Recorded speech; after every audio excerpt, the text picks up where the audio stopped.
Candice, I just want to confirm that the recording has started. It has started, Chair. Thank you so much. Good afternoon, everyone. My name is Deirdre Bartman. I'm chairperson of the committee. Today on our agenda for the committee, we'll be briefed by the Western Cape Education Department on the curriculum for foundation phase with a focus on early childhood development centres. As you may know, that the migration of ECDs has commenced from the Department of Social Development to the Department of Education earlier this year. And previously, the committee resolved that we would hear from the department regarding the monitoring of the migration of these ECDs and its related matters, such as the curriculum. Colleagues, as per usual, the WCPP rules for online meetings apply. So I'm just quickly going to mute everyone.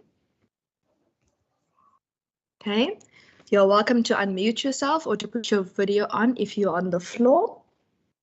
I will first ask the members just to introduce themselves, and then I'll hand over to the department officials to introduce themselves. And I do know that there are some guests with us online, so once the department has introduced themselves, you're also welcome just to introduce yourselves for our record. I would like to table just the following apologies which I've received. One from Minister Mania. He really hoped to be here today with us. However, he has been called to attend to an urgent matter. Member Philander, she is currently standing in for myself at the NCOP's education vote, since I'm unable to be at two places at the same time. And I just want to also thank members Maseko then for standing in for, as well as member Plato for standing in for a vacancy on our committee left by Minister Allen. Further, I've not received any other apologies. Members, with no further ado, if you could just please introduce yourselves for the record. Good afternoon, Chairperson Ferlin Christians. Thank you. Welcome. Good day, afternoon. Chairperson. Sorry, Chair, we can go to Member Plato first. Sorry. My apologies, Member. So thank you so much, Dan Plato. Thank you, Chair. Thank you so much. Good afternoon, Chairperson Khalid Sayed, member of the committee. Thank you so much. Good afternoon, Chairperson Maseko.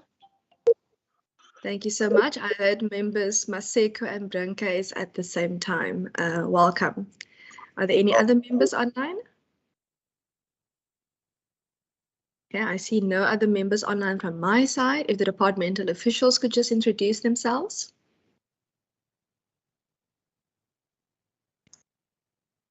Chair, thank you. I'm Archie Lewis. I'm the DDG for Institutional Development and Coordination.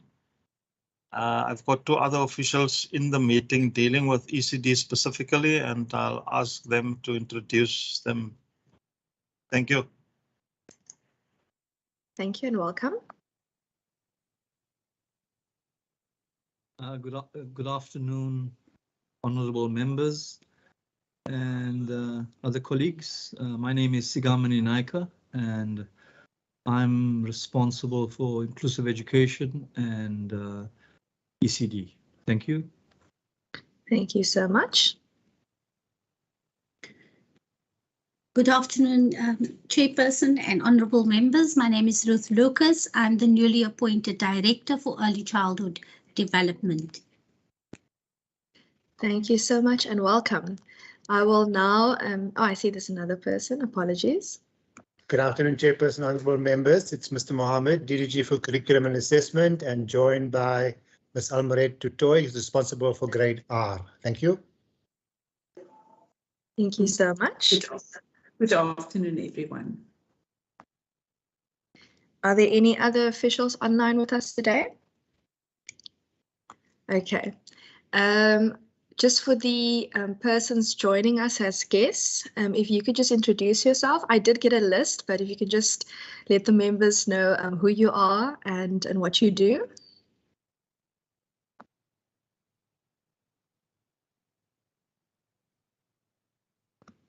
Going once, going twice. Okay, I can see the guests on the platform. but perhaps later what I'll do is I'll just read out the list of names that I've received for guests in attendance today. I received notification from a Miss Colleen Daniels from Jigard Secondary Centre, Miss Kim Truebody, Head of Preparatory Relum Modern Learning Environment, Miss Lizette Alexander, Principal Renier van Rooyen Centre, Dr. Shirley O'Carroll, and Mr. Shahid Majid from SATU. Okay, so with that, I'm going to hand over straight over to the department for the presentation. Colleagues, you did get a WhatsApp from the procedural officer. The department is adding some extra slides at the end.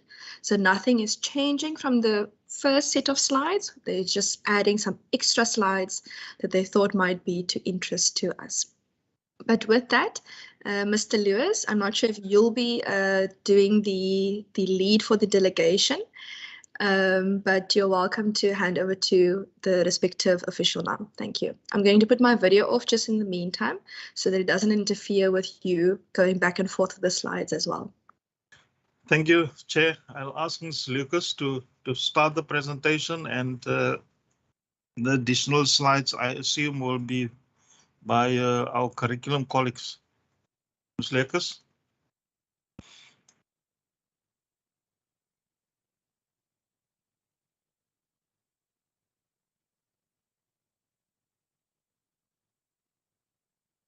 Thank you, Mr. Lewis. Is the presentation visible for everybody? It is, thank you. You may go ahead. Okay. Good afternoon, everybody, once again. Today our focus is on the curriculum in early childhood development, and we've started our presentation, and I just need to go to the next one. Our presentation on the curriculum with our vision for education, which is quality education for every child in every classroom, in the province, in every school, and every site. Our presentation outline speaks today to the purpose, the understanding of the landscape, and the National Curriculum Framework learning programs supporting curriculum, and ECD practitioner training and development. We also have a section which will be done by our colleague, Ms. Almaret de Toy, which is grade R. And so the purpose is focusing on the curriculum.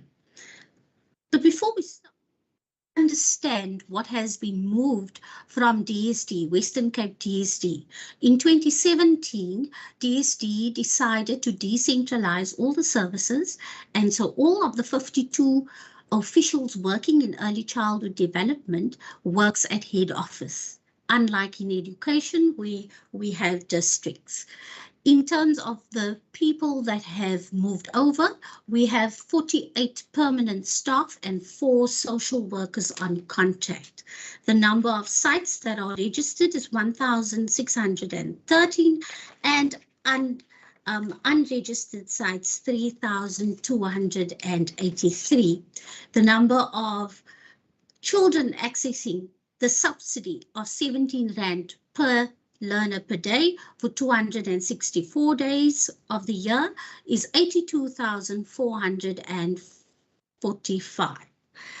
When we speak understanding the landscape, we need to understand that WCED prior to 1 April was mandated and is still mandated to provide training on the National Curriculum Framework, which is a curriculum for birth to 4 years. We are required to monitor and support, and we'll speak later to how we monitor and support the NCF. In order for a school to be registered or a site to be registered, their learning programs for 0 to 4 years need to be evaluated to see if the outcomes for the learners are of a standard that is written in the National Curriculum Framework. In order for us to provide training for practitioners, we use various parts of our budget to ensure that we do learnerships and to improve the conditions for teaching and learning within 0 to 4.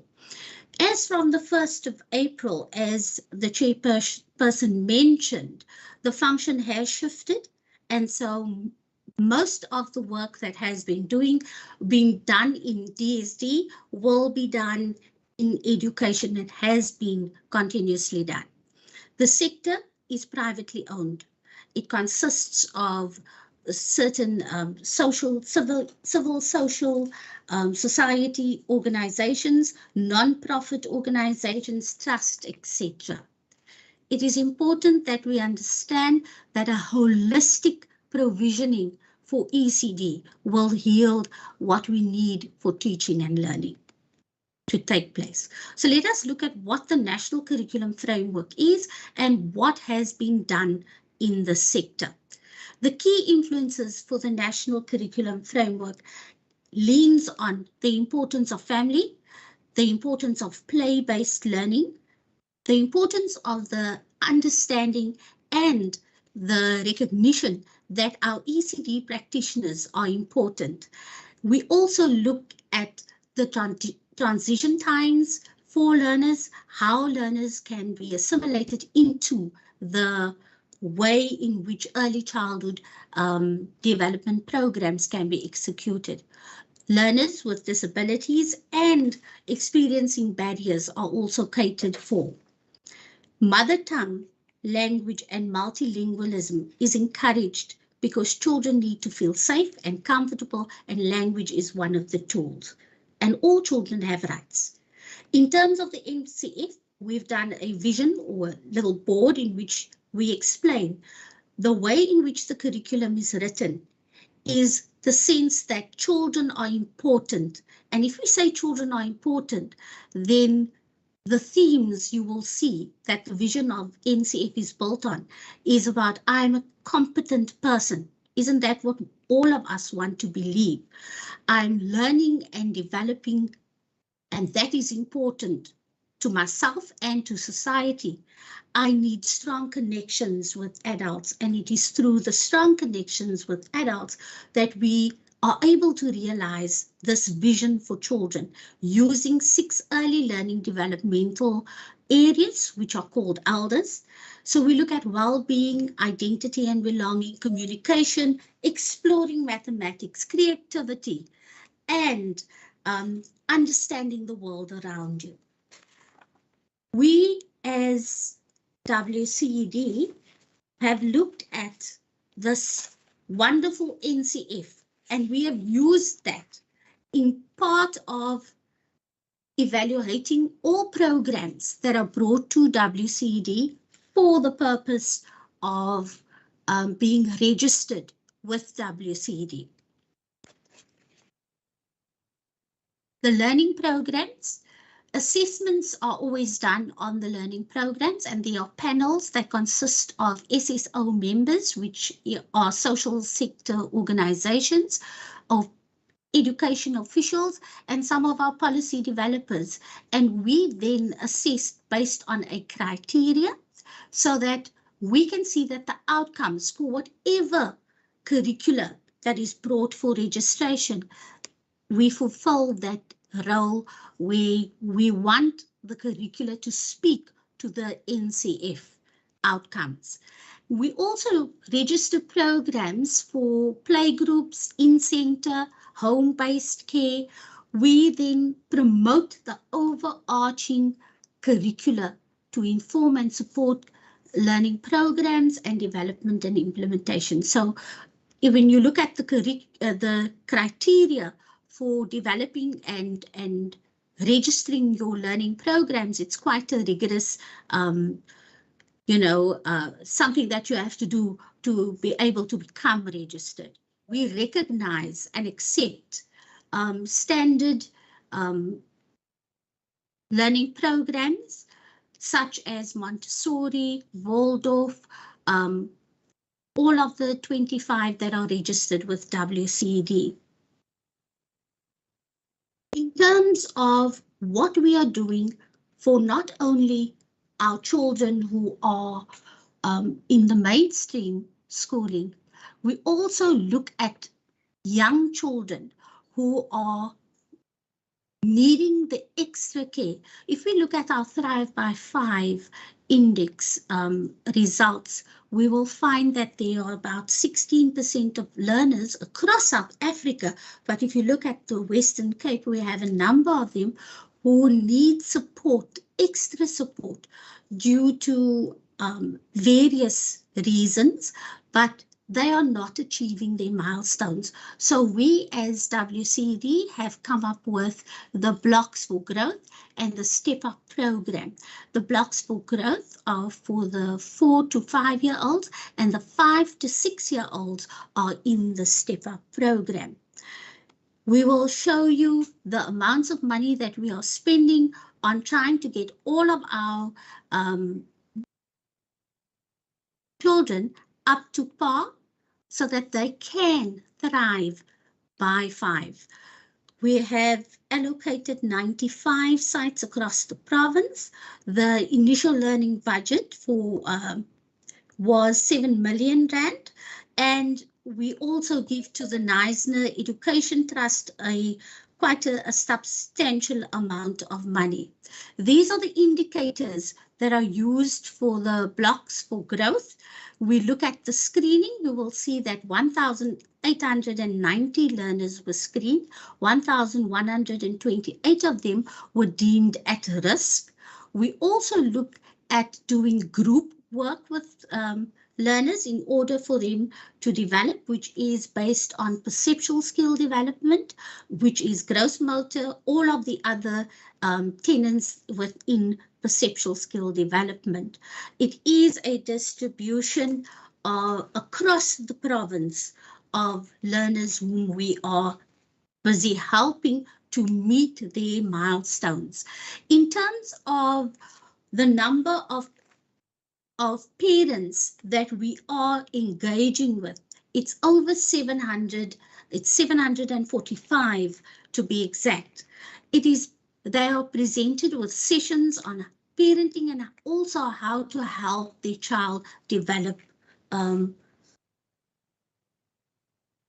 within the space.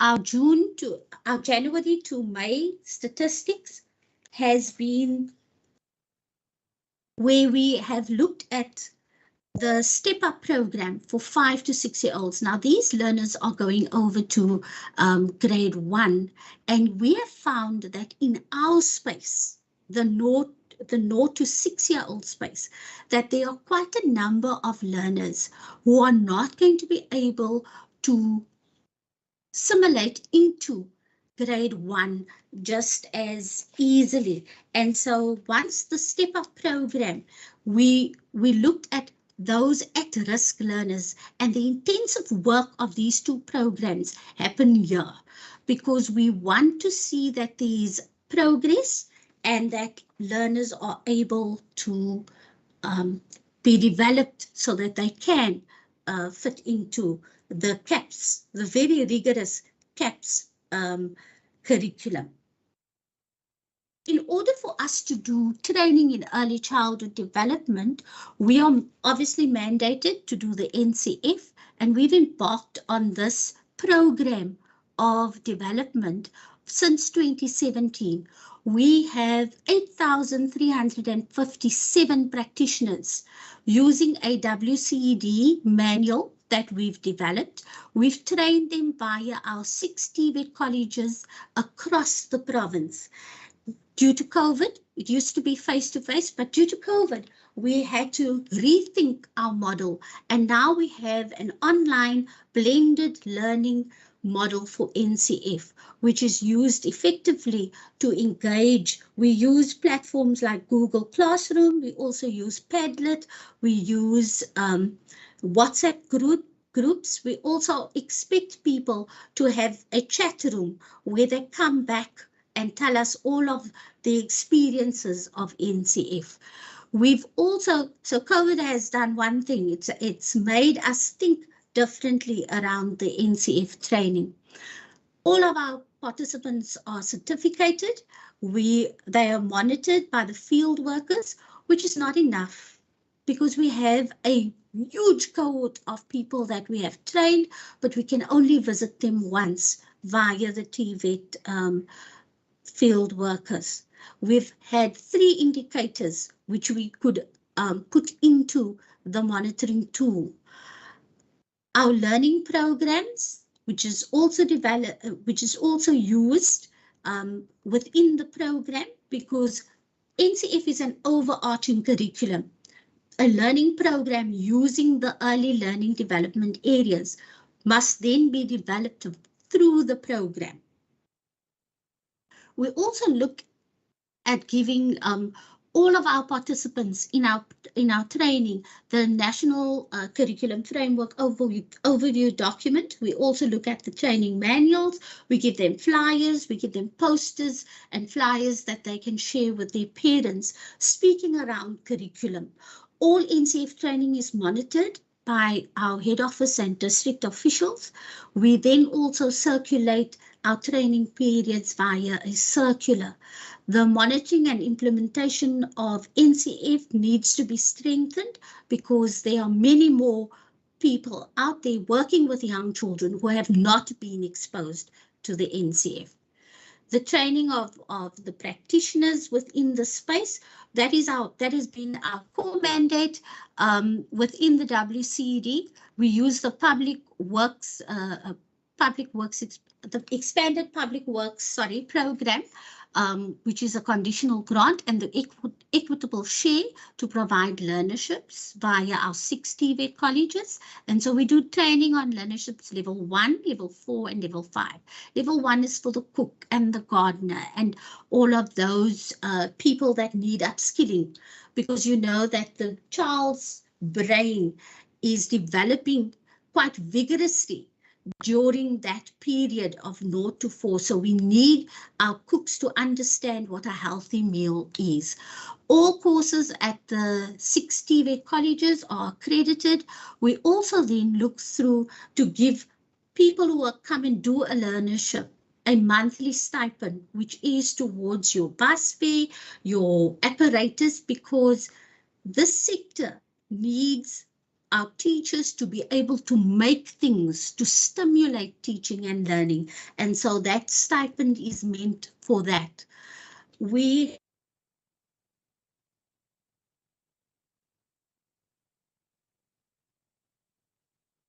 Lucas, are you still with us? Your voice just tapered away there at the end.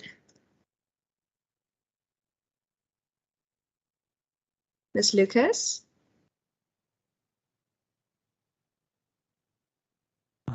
Sorry, Chairperson, I'll just go and check if Ms. Lucas lost her connection or what the problem is. I'll be back. No problem. All doing the Ms. Lucas, we heard you there for a second and then you disappeared again. And the presentation also went off the screen.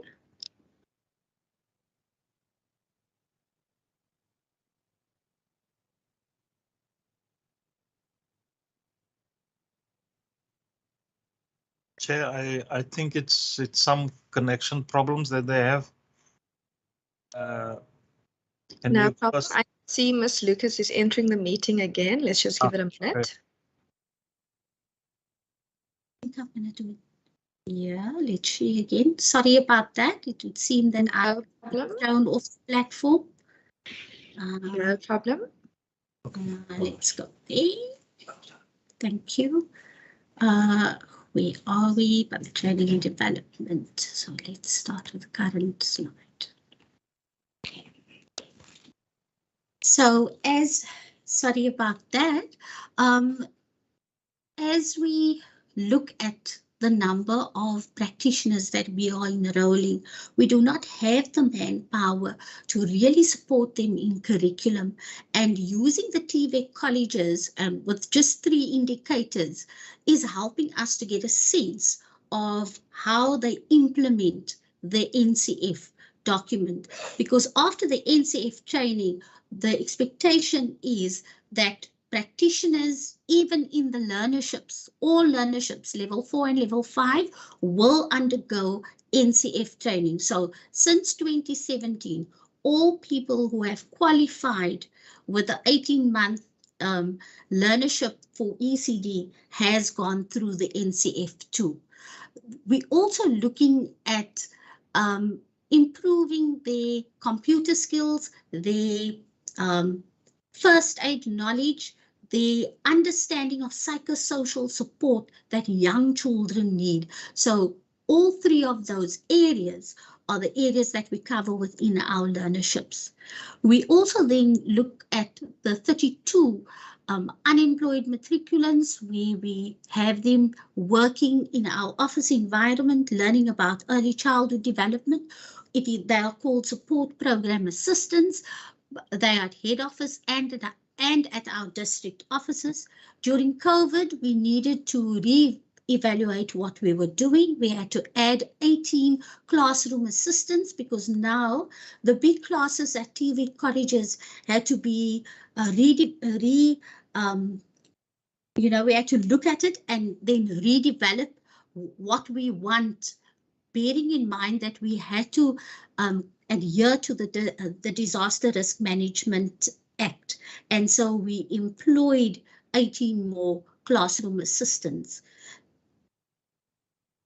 It is important that we also look at how this NCF and the development of the curriculum within the space from 2017 right up until now, there has been an improvement in terms of the quality of training that is happening within the space. I thank you. Chairperson, if I may indicate, the next section will be handled by our branch primarily.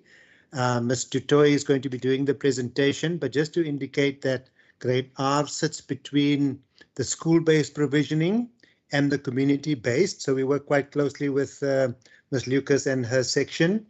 And then, as you mentioned at the beginning, the additional slides that we added to the presentation refer to the curriculum implementation in grades 1 to 3.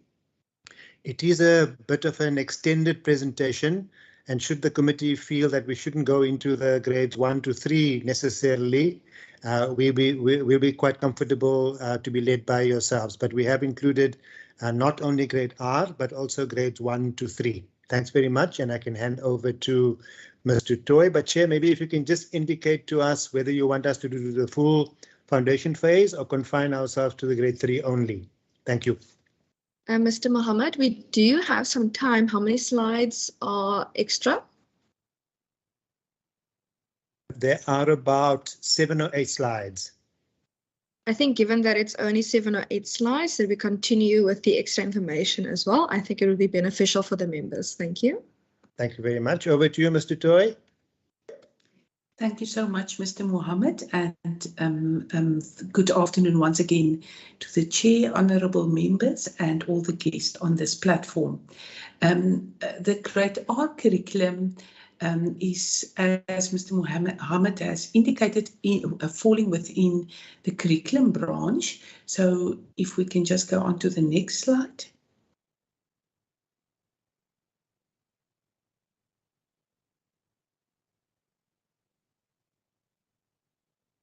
Thank you. If you look at this slide, you will see an overview of the statistics of Grade R within the Western Cape Education Department, and you will see that the bulk of the schools is public ordinary schools, but there is also quite a lot of ECD community sites, independent schools, special schools, and a few WCED Grade R schools. In total, we service a total of nearly 91,000 learners in the province. Next slide.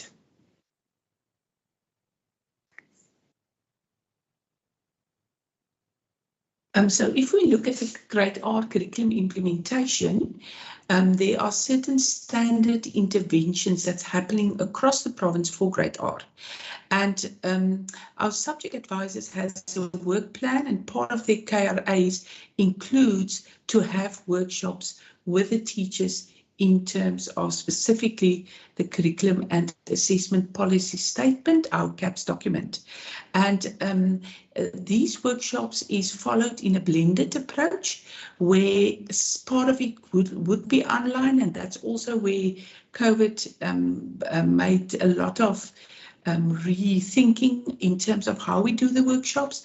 But a common provincial workshops is around 18 to 24 hours. It's usually done over 5 days. Sometimes part of it is online, while there is also a part that is face-to-face, because it is very important for our teachers to have the engagement with the materials, with the manipulatives, everything that forms part of the workshop. There is certain standards and standardization that goes along with this workshops. We provide every teacher we provide every teacher with the Provincial CAPS resource file, and then there is cluster support by Great Art and Foundation Phase subject advisors where possible. Just to note here that we have very limited Great Art specialists in the department. Most of the subject advisors have not that specialized knowledge of Great Art, although we have trained them, and in a later slide I will give some feedback in terms of what we are currently doing about that. Then we are also giving classroom support to the Great Art and Foundation Phase classes by the subject advisors, and we have PLC supported by the lead teachers. Next slide. This slide just gives an overview of the Great Art objectives for 2022. A big focus is placed on the upskilling of our subject advisors and our Great Art teachers. And we realize that we actually in the Western Cape have the asset of a huge bulk of subject advisors. I know Prof. Mary Metcalf mentioned the other day that the Western Cape is sourced with the highest number of subject advisors in foundation phase, which we can use to our benefit to support our teachers out there. Then the focus is also on subject development, and specifically currently working on a document on the importance of perceptual skills with the intention to roll out in terms of workshops in 2023 and beyond. And then we are also closely collaborating with external partners and districts, as well as liaising with the TVET colleges, as Ms. Lucas has mentioned. They're working with them, and for us it is important that there is synergy, and when the teachers are sent into the schools, that our TVET colleges does prepare them adequately for that purpose. Next slide. So in terms of Great Art curriculum implementation, we have basically our ELIT training, which is our emergent literacy program. And these trainings are done, we call it top-up training, specifically for our new and untrained practitioners or teachers.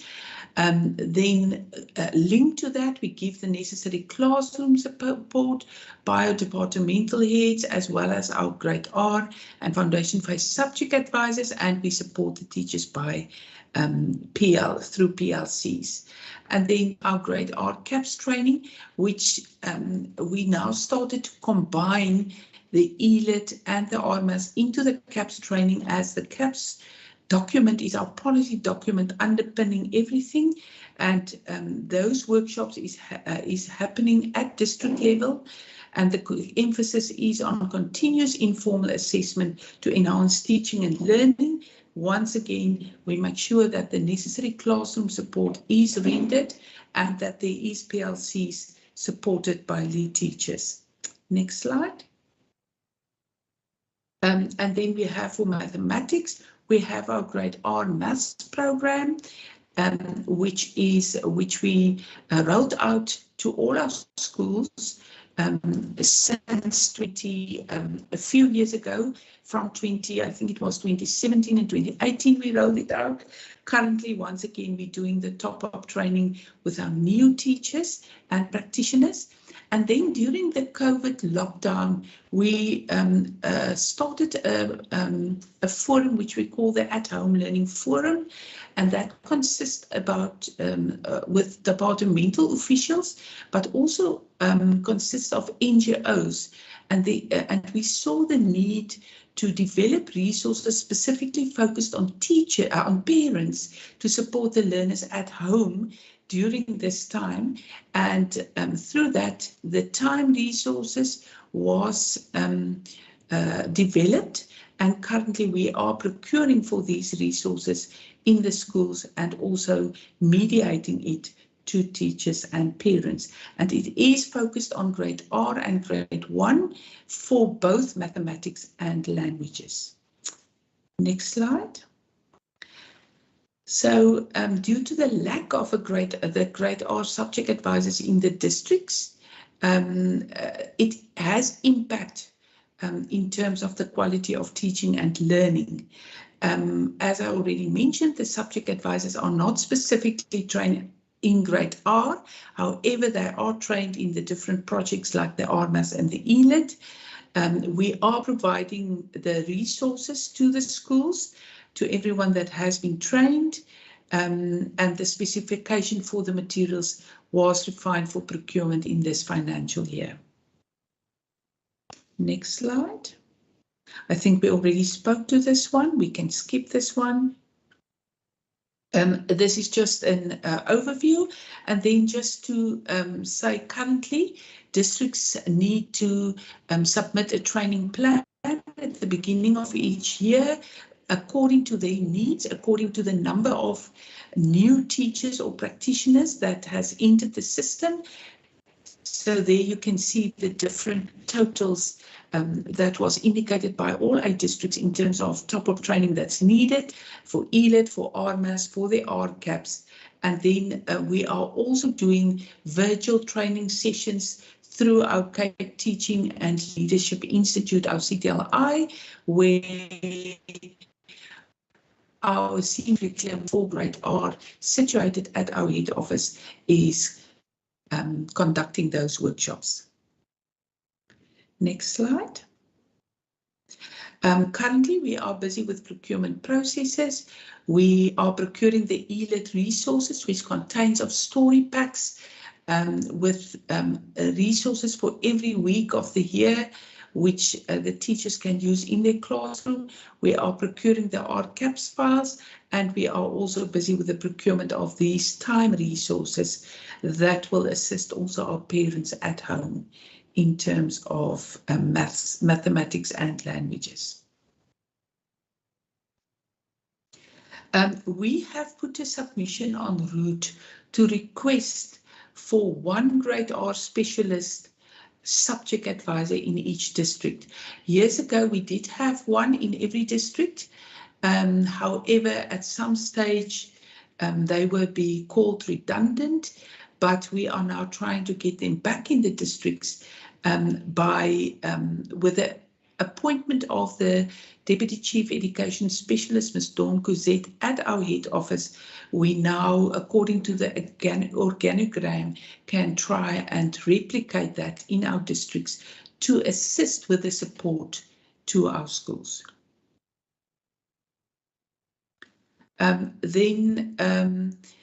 Just also to mention, these early learning national assessments, we call it the ELNA assessments, that was conducted in 26 of our schools. It is a national process. It's a national assessment to determine school readiness.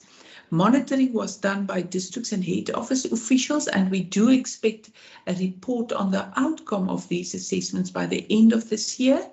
And the outcomes will guide the systems in terms of school readiness and what we can do, especially now that the ECD sector has come over to the education department, what we can do even at a more early stage to prepare our learners adequately for entering the schooling system. Very important, there's an urgent need to formalize grade R, and it's a plea we're putting out there. We do know there's certain processes that must happen, and that it hasn't happened yet due to certain reasons, but we do believe that once we can formalize great art, it will have a very positive impact on going into the formal schooling system, because it will enable us to ensure that every learner is best prepared when going into grade art. Grade 1, sorry, in foundation phase. Then in terms of foundation phase, just to give you a background, we can go over to the next slide. The Western Cape Education Department has taken the decision to make foundation phase a key priority in the department. Now, we welcome that because we do believe foundation phase does lay the foundation for all further learning that must take place in the system, and therefore we are very excited about the focus that will be on foundation phase. So currently we have put a plan in place to take this key priority forward and to make sure that we can indeed strengthen what we are already doing in foundation phase. And this plan is different from what we have done in the past.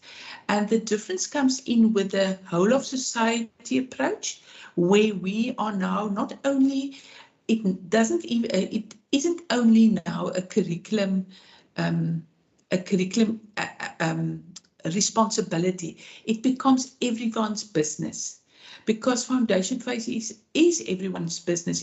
If our learners can't read and write and calculate by the time they go into intermediate phase, then the rest of the learning can also not taking place. So we currently be looking at our current educators and make sure that all of them are suitably skilled, and where they are not, we are zooming in on that and giving specified support to them.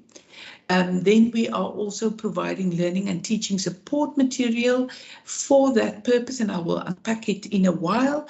I mentioned the whole of society approach, and then we do a lot of advocacy to ensure that everyone becomes aware of the importance of great foundation phase and what we are doing in terms of foundation phase.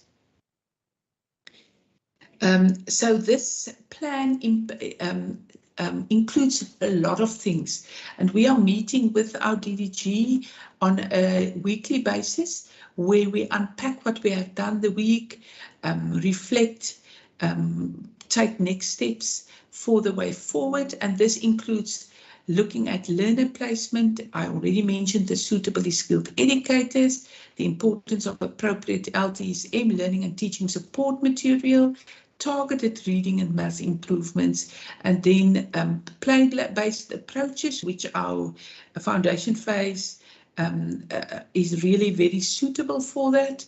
Targeted schools and teachers that need support, importance of parental involvement, as well as the capacitation of the parents to assist at home. Then what we do goes hand in hand with monitoring and evaluation, as we need to track and reflect and adjust as we go along. The reduction of overload where applicable, and then, as I mentioned, the advocacy. So as part of advocacy, we have developed a poster which goes out every term, and linked to this poster is our virtual library, which started and was initiated during the COVID period. We are now busy with our 8th edition of the virtual library, which will go out at the end of this term. And we link the virtual library to the poster. Then we also link all our virtual workshop links on the poster, and the positive is that more and more teachers are asking us for recordings of those workshops as they for some reason missed. So there is really a hunger out there for workshops. And then at the end of 2021, we developed what we call foundation phase guidelines, which gives a breakdown of the core competencies necessary for every subject in every grade to assist our teachers with the catch-up of learning losses, and that document is also linked to this poster. And because it is a WhatsApp poster, it can easily be disseminated to all teachers. Next slide. Then this is just an overview of our interventions that we are currently doing. Just in short, we are following a differentiated approach in all of our 3 languages. So we have currently a pilot running for Afrikaans home language, where we have 90 schools on board. This is following a structured language program through a synthetic approach. We have our Jollyphonics program for our English home language schools, and then we have developed an online course on Funda Wande in 403 schools, where we take them where they can learn how to teach reading for meaning. But the isiXhosa schools are also part of the Funda Wande pilot, where we do have 10 schools on board, and the intention is to roll out full scale in 2023. Then for mathematics, we've got our maths curriculum online, where we have 500 plus schools. I think it is already on 602 schools that's on the program. The same schools where we are piloting the Afrikaans home language and the isiXhosa home language for the Funda Wande program is also on the Bala Wande, which is the mathematics part of intervention. Then we have a national program, the Mental Status Assessment Program, or in short, the MSAP program, which focus on strategies for specifically mental maths in the classroom. We also run a series of workshops on life skills based on inquiry-based education, as life skills is a very important part of the preparation also for learners to be able to do mathematics and languages, and it also render a nice platform for psychosocial support.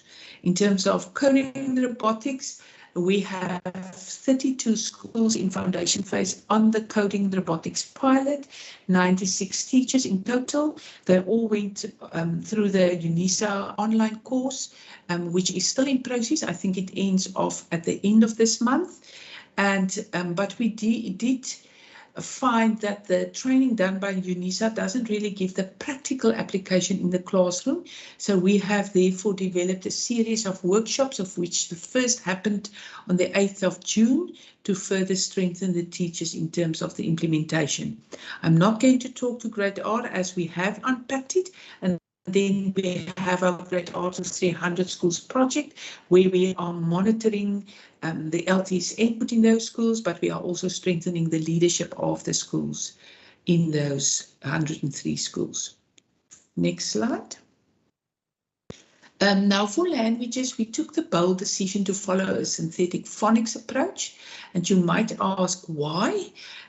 First of all, we did a lot of research in terms of the science of reading, and we looked at our systemic results, we looked at the PIRLS, the SATMET results, and we realized that we're not really making a difference. Our learners can still not read, and we realized we need to make a change. When you look at the science of reading, it clearly indicates that at the age group of our foundation phase learner, the frontal lobe of the brain is best developed, and that part of the brain focuses on phonics and the phonemic awareness. So we have flipped the coin in terms of our methodology to teach reading. Instead of starting with a sentence and the whole word and then go into the sounds, we start with the sounds, and then through blending and segmenting, we are building words and in the end sentences. And the feedback from the classes is extremely positive. The other day when we had a meeting with our SG, one teacher was saying that for the first year in a multi-grade class where she has grade 1s and grade 2s, her grade 1s now in June can read better than her grade 2s through this approach. So we are following this approach. We do believe it will gain on learning losses in terms of reading. Learning phonics helps children to decipher words. It expands a child's vocabulary. It encourages children to recognize text fluently. It enables stronger reading comprehension. It also boosts writing ability.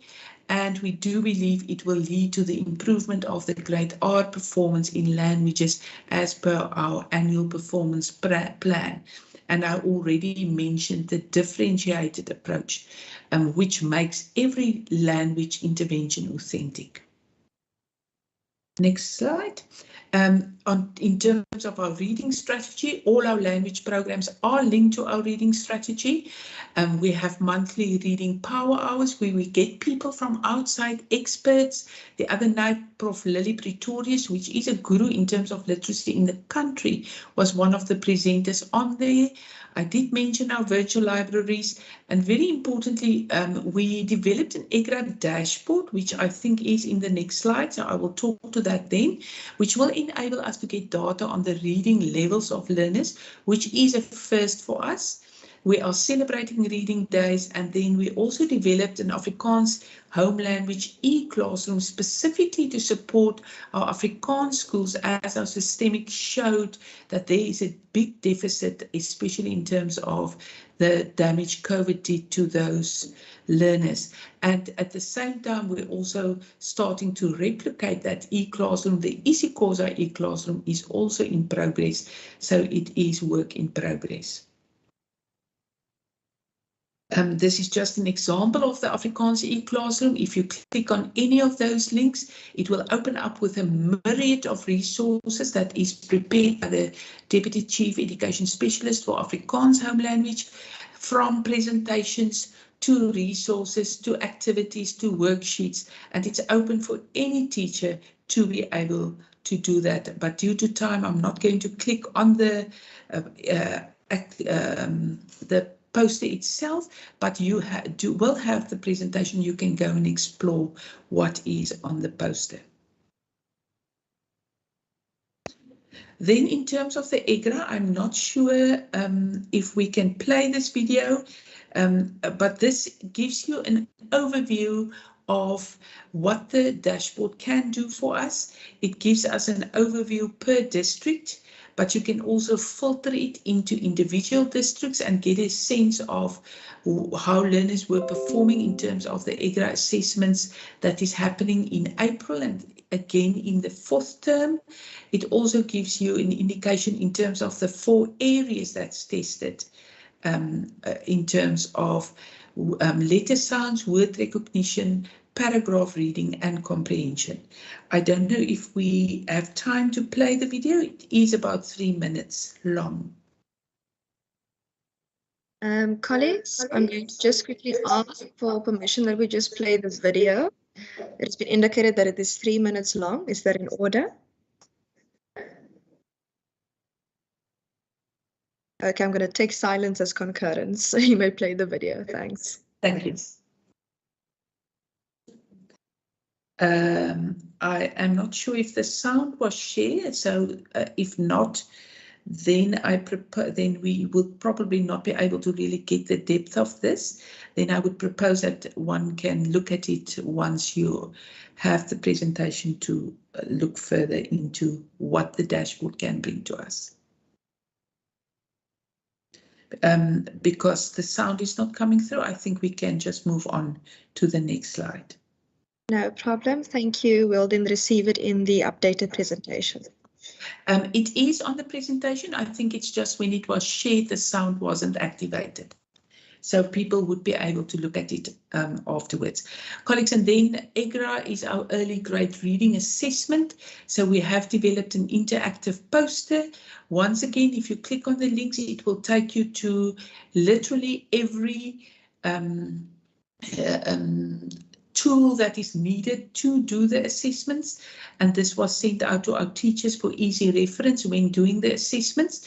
You will see the link at the bottom. Unfortunately, you won't be able to access that link as the special permission is needed for access. However, we have rendered access to the Minister of Education, Mr. Meinier, should he wish to peruse the dashboard. Next slide. This is just an overview of the number of learners that is on EGRA. We have trained all our teachers and literally all our learners are being assessed with that. Currently, if you look at the current dashboard, there is about nearly 101 learners data that is on the EGRA dashboard. Next slide. This is just an example of our reading power hours where we advocate it, and it's done through a webinar once a month, late afternoon, so that the teachers can join after they're busy done with sports and whatever they had to do at the school. Next slide. Colleagues, and then we have a reading in Durban with the theme Readers Fly High. That is a conference we're planning for foundation phase linked to our reading strategy, and it is scheduled for the 13th of August. So please watch on social media when the actual invitation comes out, because we would like as many people as possible. We are aiming to get 350 teachers at that conference, and we are looking at really top presenters to come and present, but also to have some of our teachers to present best practices to other teachers so that they can learn from each other. So then in short, this is just an overview of all the training that has happened thus far. We are quarterly training our teachers on the Afrikaans Funda One Day program. We have our Jolly Phonics training for our English home language linked to FAST training, which is our phonemic awareness training, as well as training on comprehension for our grade 3 teachers. Then for mathematics, we also train them on the Bala One Day program, which is a structured maths program. I have mentioned our mental status assessment program, where we have trained 147 teachers. It's only a pilot currently from DBE, but we are looking in extending it into more schools next year. And then our maths curriculum online, which is the nice part of the maths curriculum online is that learners can at home access it on their phones, and they can continue with brain quests. The other night I went on the live dashboard. I think it was past 7 in the evening, and there was quite a lot of learners still busy doing brain quest. So it is really strengthening our learners' mathematics skills.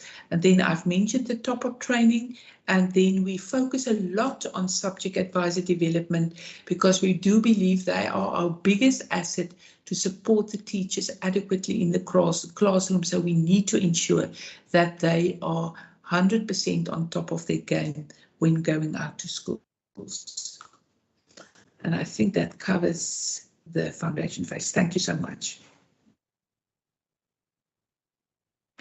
Thank you so much, Mr. Toy, as well as Ms. Lucas previously.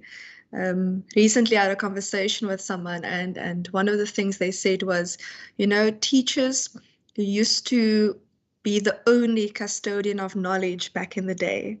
And what has become very difficult is with the advent of the internet, and with especially now with online learning and the digital economy and digital learning as well after COVID, is that the custodians of knowledge come from various different sources. So I'm very impressed also by the information I saw regarding coding and robotics and IT training.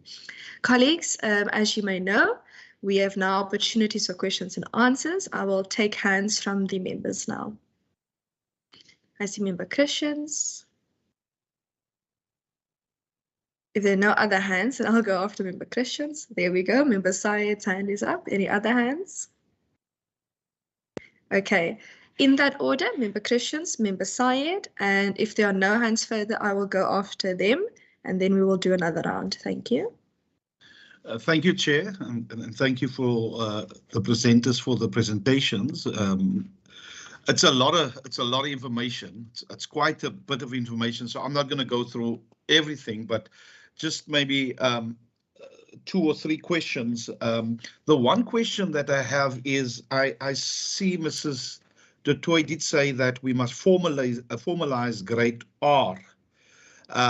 You know, it's so important, but I even want to go back now, because if I look at the programs helping learners in the foundation phase when it comes to the ECDs, the programs that they have is the blocks for growth and the step up, the 4 to 5s to the 5 to 6. Now you see, Chair, if the department and learners is already engaged on that level, then we have children that's better prepared for grade R and also for grade 1. So I would think, you know, formalization should even start before grade R. And maybe, Chair, we must just discuss that process. What is the process that we must undertake in order to formalize grade R?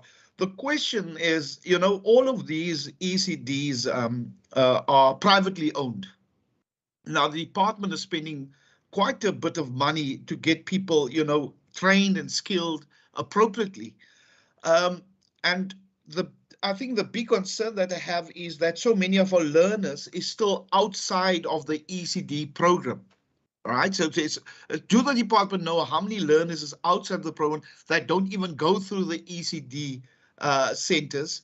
Number one. Number two, when it comes to the registered and unregistered centers, you know, what is the department doing to make sure that everybody's registered? Because surely you cannot spend money on centers that's not registered. So you must spend it on registered, and then you have control over those centers. So when we invest money, we must make sure that we have control, because it's privately owned. You know, you can train, but I think we must see how many of those that's not registered to get them into the registered sector, so that there can be sufficient learning outcomes for everybody. I think that is the point. The point is you can only put in what is registered, but those who are not registered, there's a problem. Just a last question maybe, and then I'll wait for another follow-up. What is the department doing to make sure that those practitioners, ECD practitioners, they get the 18-month stipend for 2,274? But what is the department doing to say that, you know, we have people that's really interested in this field than somebody that cannot find a job? I'm unemployed for so many times, so this is my last resort. You know, to have people with passion and all of that apply for these stipends. Chair, I'll park it there and then I'll just ask you next round. Thank you. Thank you so much. Member Syed.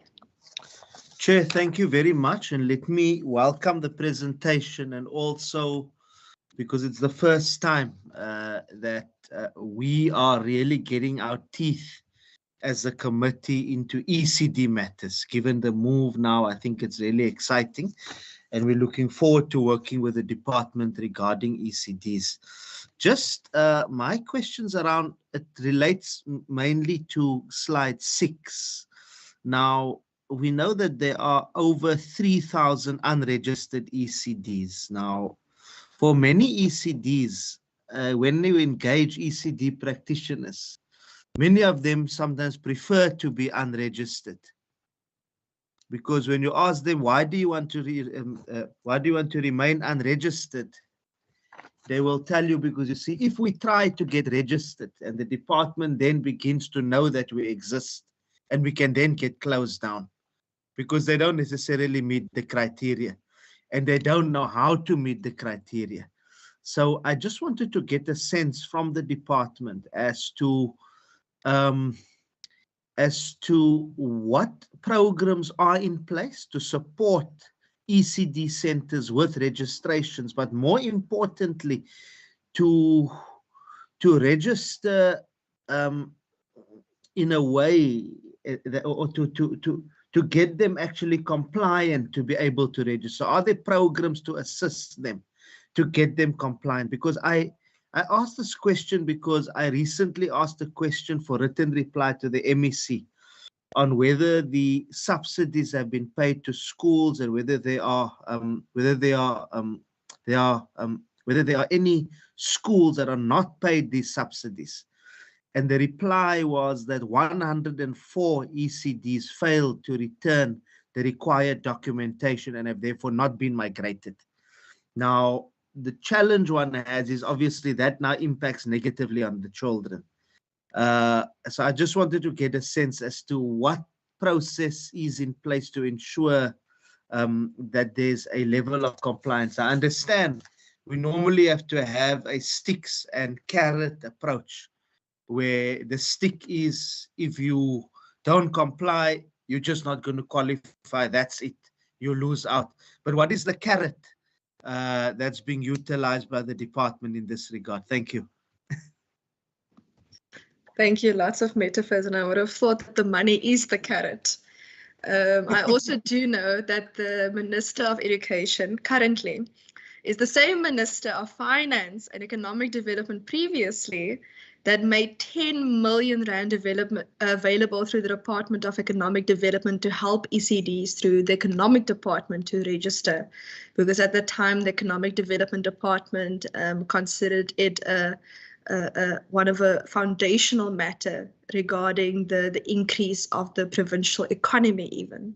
So it'd be fascinating to hear some of the answers to Member Syed's questions. From my side, I just wanted to find out on slide 6, I just wanted to check if that's a typo.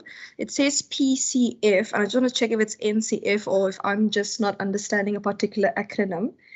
And then in terms of the training slide underneath ECDs, it was indicated that there was over 8,000 practitioners trained since 2017. And I just want to check the 1,640 practitioners that were recently trained in levels 1, 4, and 5. Are those part of the 8,000 or is it above and beyond? And the 270, 32, and 18, those particular figures regarding persons trained, is that above and beyond the 1,600? Is it above and beyond the 8,300? Or is it part and parcel of the number since 2017? And then a number of documentation and posters and dashboards were mentioned regarding the Great Art Maths program, the mediation of time resources, posters that you are making available over WhatsApp. And I just want to find out if you have hard copies of those or even the electronic versions, if you can maybe just forward that to members. I think even with the unregistered ECDs, particularly in our constituencies, I do think sometimes when you walk into a classroom, the walls are quite empty. There's not much in the classroom. So it might be nice to have some of those hard copies to be able to assist some of the ECDs with. And then finally, the virtual training you mentioned for the practitioners, I just wanted to find out regarding the efficacy of the virtual training. Do people attend regularly? Do they participate? Has it already commenced? And then I think my questions regarding the formalization of great art has been covered by Member Christians, and I'll keep the rest of my questions for the next round. Thank you so much. Mr. Lewis, you can allocate the questions accordingly. Thank you, Chair. I think some of the questions falls with Ms. Lucas and here and there Ms. Toy, and if there's anything, we will mop up. So we will provide them an opportunity to respond to the questions. Thank you. Thank you, Madam Chair and Mr. Lewis. I think the one question that Honourable Christians asked around the building blocks for growth and start, I think that the general idea is that we do put more money into getting children younger so that we can improve their life chances, and we agree with that. In terms of the entities, and we call them entities, which is sites, creches, whichever one you want to name them, they are privately owned, and whilst they are, the unregistered sites outweigh the registered sites. We are embarking on helping unregistered sites to get registered. via the Vangasali process. We had a pilot in DSD. The first Vangasali one was a pilot where we looked at the schools that really just needed a step up to be able to be registered. And we've got quite a number of them that have managed to be able to be registered. Then Vangasali 2, we employed social sector organizations to walk alongside the entities that needed guidance. It isn't just about us making registration available. It is about walking alongside people and guiding them to registration, because the registration is quite a I want to say rigorous process, and people who you would understand that there are quite a few people who do not know what to do next. So the step-by-step process has been helped along by the SSOs. In terms of Honorable Syed, when you said that many of them prefer to be unregistered, when you are registered and you receive funding from WCED, we are all governed, and we need to be able to get people to give in the necessary documents. And I think that is one of the reasons they sometimes don't meet the criteria. They are not compliant in terms of giving in certain documents like an audited financial statement if you received money before. One of the other things that is really, you wanted to know what the carrot was. The carrot for registration is that we will be able to help you, and you can become part of all of these programs where you help learners at risk in your school. You also receive funding, which is sometimes a very big carrot in this economic climate. We also then need to answer the question in terms of the subsidies that were the 104. We have looked at the 104, there were some of them where the registration has lapsed. Now, let me explain. When your registration lapses, when your registration ends, you get it for a period of either 5 years or 2 years, but you get 6 months extra in which you need to start the registration process again.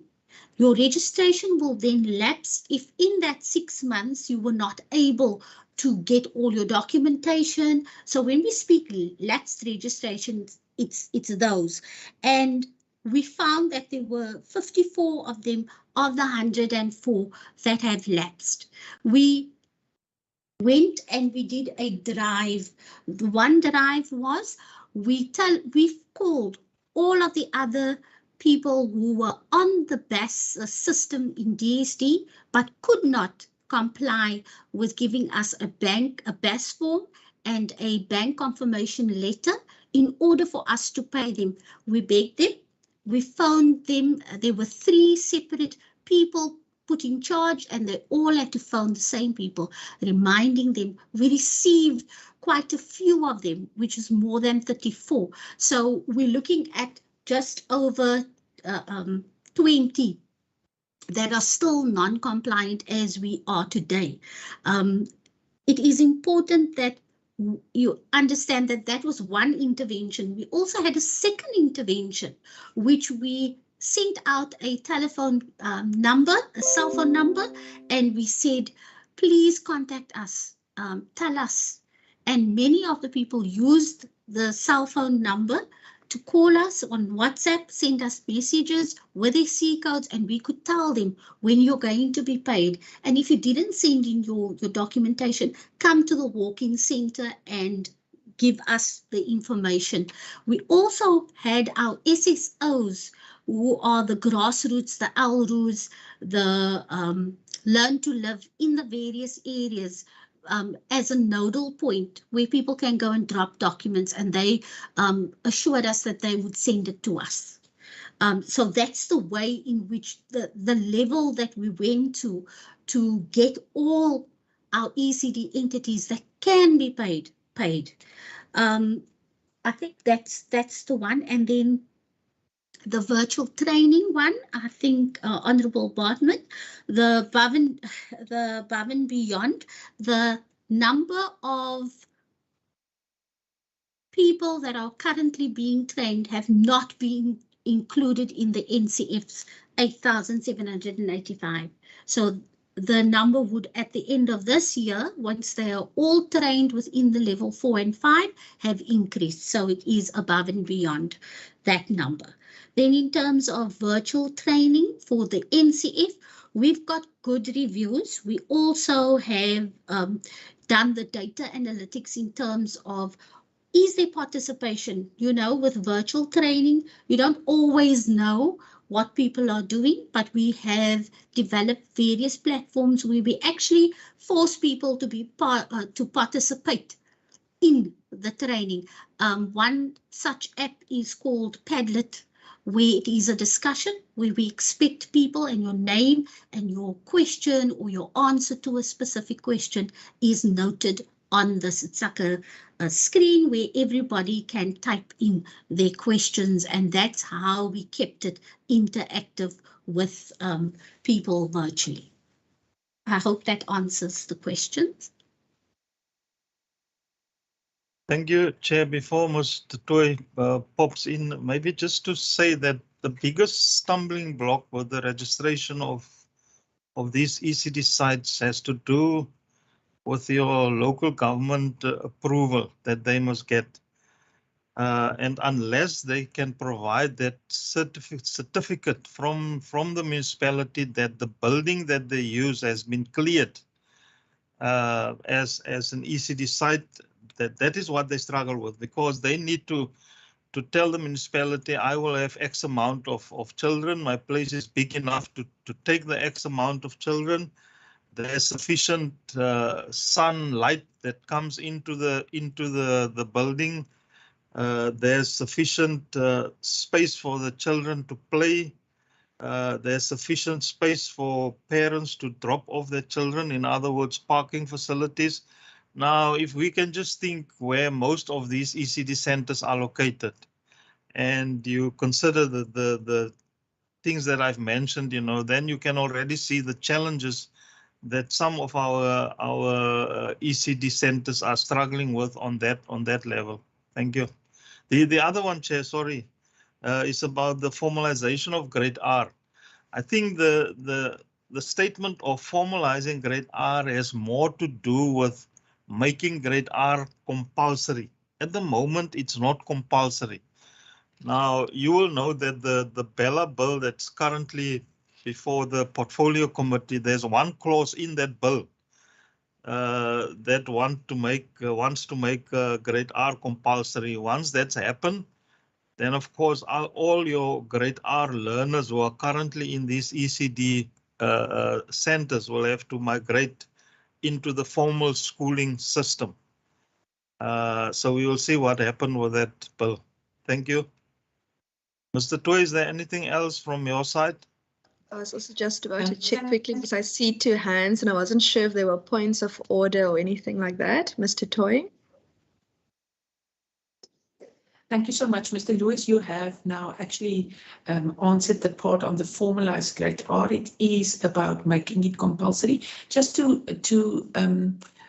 also clarify why we are punting for that. First of all, because then all your learners will be in a Great Art, because they will be forced to be in a Great Art to prepare them better. Yes, it is important that we start early, and that's where the building the blocks program is in those earlier ECD.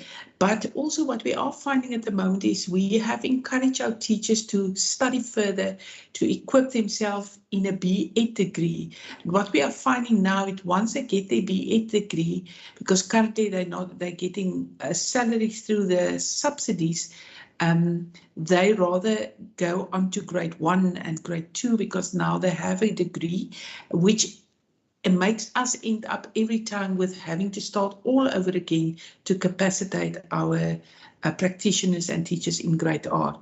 In terms of the posters, making it available, we can certainly do that. Just to note, I think it would be better to make it electronically available than in hard copy, because most of the posters has links on which enables teachers to access the resources from there. They can print and use it in their classroom. And then lastly, in terms of the virtual training, we have found that the virtual training in itself, just to do virtual training, isn't that successful. But when we do a blended approach where certain aspects, the more academic part, can be done virtually, and when it comes to the practical part, we have the face-to-face, that actually works for the teachers, because it means they don't need to be 5 days away from home in their holidays. They can do partly in the throughout the quarter or to the term, and then just go for the face-to-face, strengthening the practical part, applying what they have learned. And we do find that our teachers do attend both the virtual part as well as the practical part. They need to attend all modules in the training to in the end receive a certificate, and they are very protective over that certificate, because that helps them again when they need to apply for other positions and put it on their curriculums, on their CVs. Thank you. Thank you so much. I saw a lot of hands go up. I saw one from a guest. I think it's Miss Colleen Daniels. Miss Daniels, I'm just going to ask that you just keep your hand up for later. And because it's a general committee meeting and not a public hearing, I'm going to take the hands of the members first, just so that we can exhaust those matters. And then I'll take your hand for input, if that's in order. After that, I saw members Syed, Karma, and Christians in that order. Thank you. Thank you very much, Chair, and thank you for the responses to the department on the issues around the challenges for registration. Now, I understand the incentive of the resources. That's quite an incentive. But just there are, as Mr. Lewis has pointed out, with the local government approval, for example, the issue of the buildings not being compliant, things such as that. I wanted to get a sense beyond the monetary assistance to ensure that institutions are compliant. What is the department doing to empower these institutions to actually be compliant, so that they can actually go and register beyond the incentive of the resources? Thank you. Thank you so much. Member Karma. Thank you very much, Chair, and good afternoon to you and the members, and also the department. No, mine, Chair, is one, and perhaps is what I would have also, because I wanted to ask when, around the issue of the formalization of Great Art. Because I could imagine that as you try to ask more questions, it's either the issue would become resources, or the issue will become the issue of this sector not being compulsory.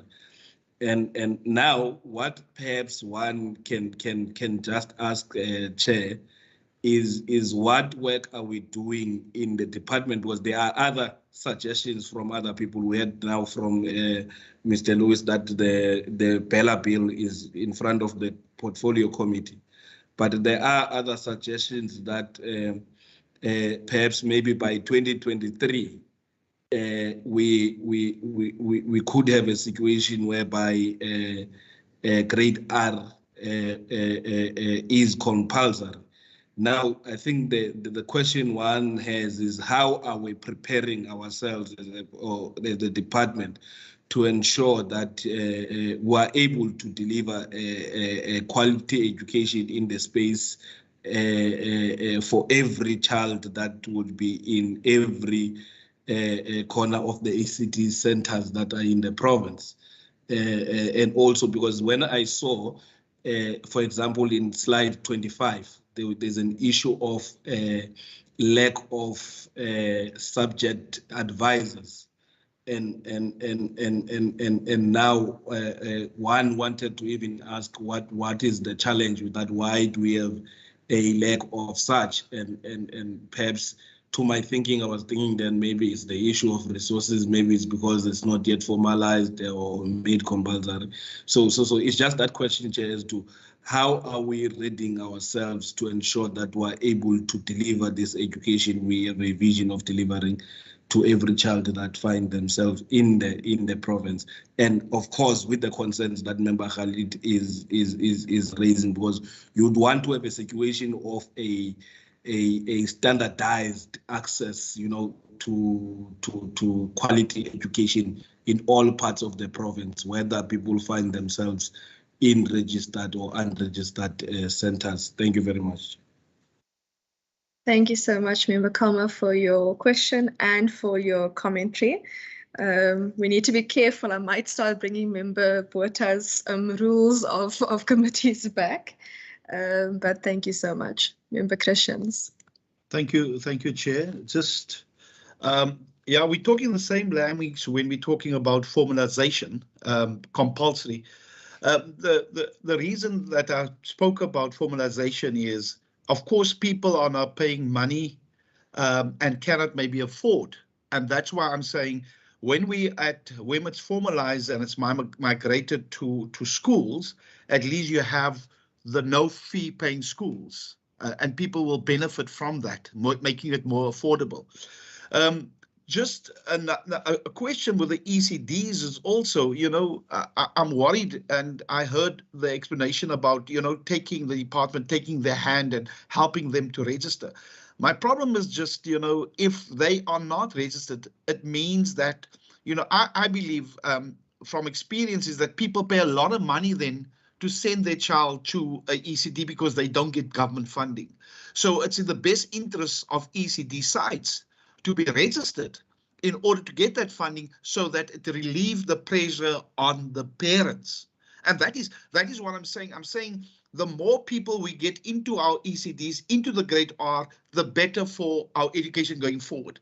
So I'm happy with the answer. It's just that, you know, maybe the question is, I don't think there is registered what ECD centers can charge per parent. It goes from, of course, area to area. But I'm just wondering about those who cannot afford and want to, you know, get their children involved because it's to the benefit of our children not falling out when they get to school. They cannot cope with the work. So just maybe if the department can just comment on that, and how do we help the most vulnerable people in, you know, in communities. Thank you, Chair. Thank you so much. I just wanted to find out in the submission en route to request for one Great R specialist subject advisor in each district slide, I just want to find out what the timeline for that is and who is making the submission and to who says yes in the end. And then further, it indicated that you are currently, as a department, involved in the procurement for ELIT, RCAPS files and time resources, and this is all documentation for the ECDs. And I just want to find out what is the timeline for the completion for that. So if the committee had to walk into an ECD center on oversight, you know, what is the date more or less that we can expect to see some of these resources within the ECD centers. Just check if I've got all of that. Yes, and then I just want to find out now that we are moving towards the formalization of Great R, whether we will be soon moving to the formalization of ECD. I know that the movement, the migration of ECD to the Department of Education is likely already the first step in that process. And now with the coming of the formalization of Great R is another step. But what are the steps that we need to take as a province in order to move along and to escalate the formalization of Great R and ECD? Thank you so much. I'm just going to put my video off while you deal with the answers. Chair, I will again ask the two ladies to help us, but also Dr. Naika sitting in the room to help us fielding the questions. I will try and do the mopping up. Thank you. Thank you, Mr. Lewis and Chairperson. Can I answer the first question by Honorable Syed?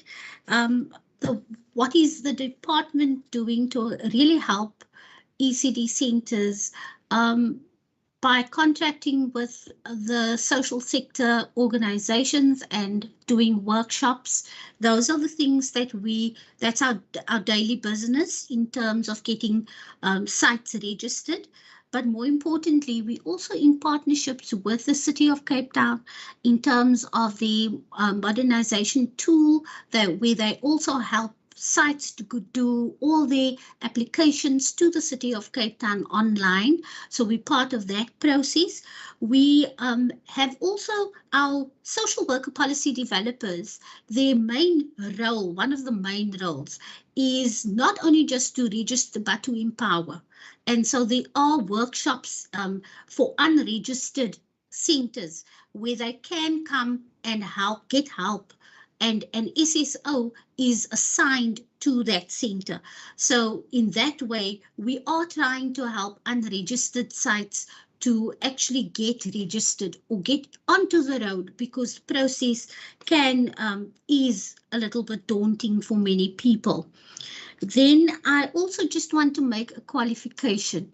When we talk 0 to 4, it's the norm, what we normally call ECD, and then grade R. Grade R has been with education for a long time.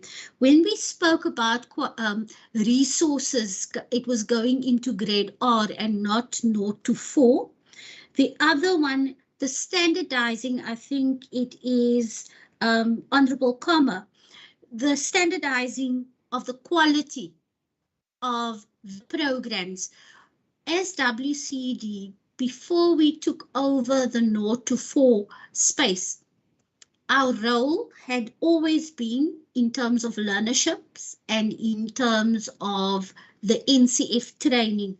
We could not get a good grip and a hold of the entities that, even those that are registered with the then DSD department, we now have the opportunity to actually speak into the quality of the teaching and learning at all sites, and so that are registered and those that want to register. We are going to have a plan in order to do that, because it is 2 months. We're really looking at what we can do for 0 to 4 and how we can help. However, what have we done to improve the quality? During COVID, we were tasked to help the 0 to 4. So if you go onto the WCED online website, you will find the NCF made simple for parents, for practitioners, for people working in 0 to 4. We had weekly programs in terms of the planning and what you can do with your child. We had an interactive poster. We also helped DSD by having a poster where on the phone, a WhatsApp poster where we put on all of the links for the DMA, the disaster management or risk management needs. We also put the protocols on there. We also then gave parents and schools tips on how to restructure their centers to help with almost like a standardizing process.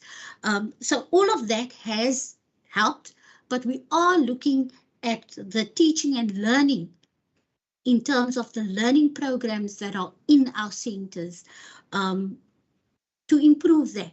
We need to improve that, and we concur with that. In terms of Honorable Christian's question around the formalizing of Great Art, that one I will leave to my esteemed colleagues, but it would be in the best interest of all sites to register.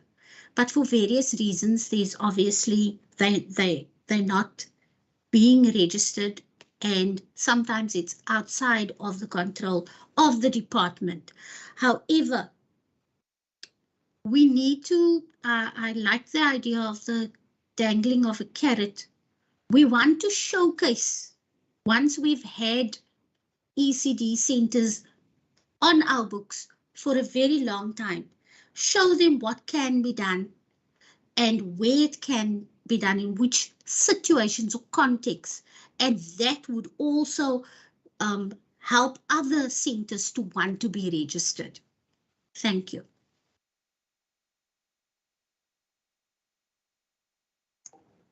Mr. Toy, I'm not sure if you have particular ones that you would like to tackle.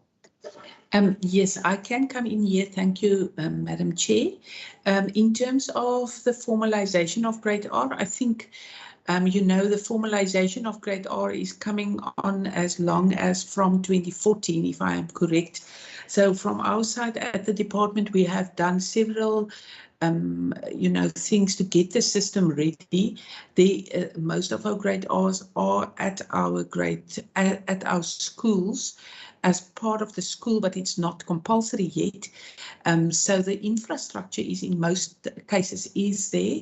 And then we have encouraged our teachers, and they really took us up on that, to qualify themselves to be able to be qualified teachers once it is compulsory. And I think big strides has been made in terms of that.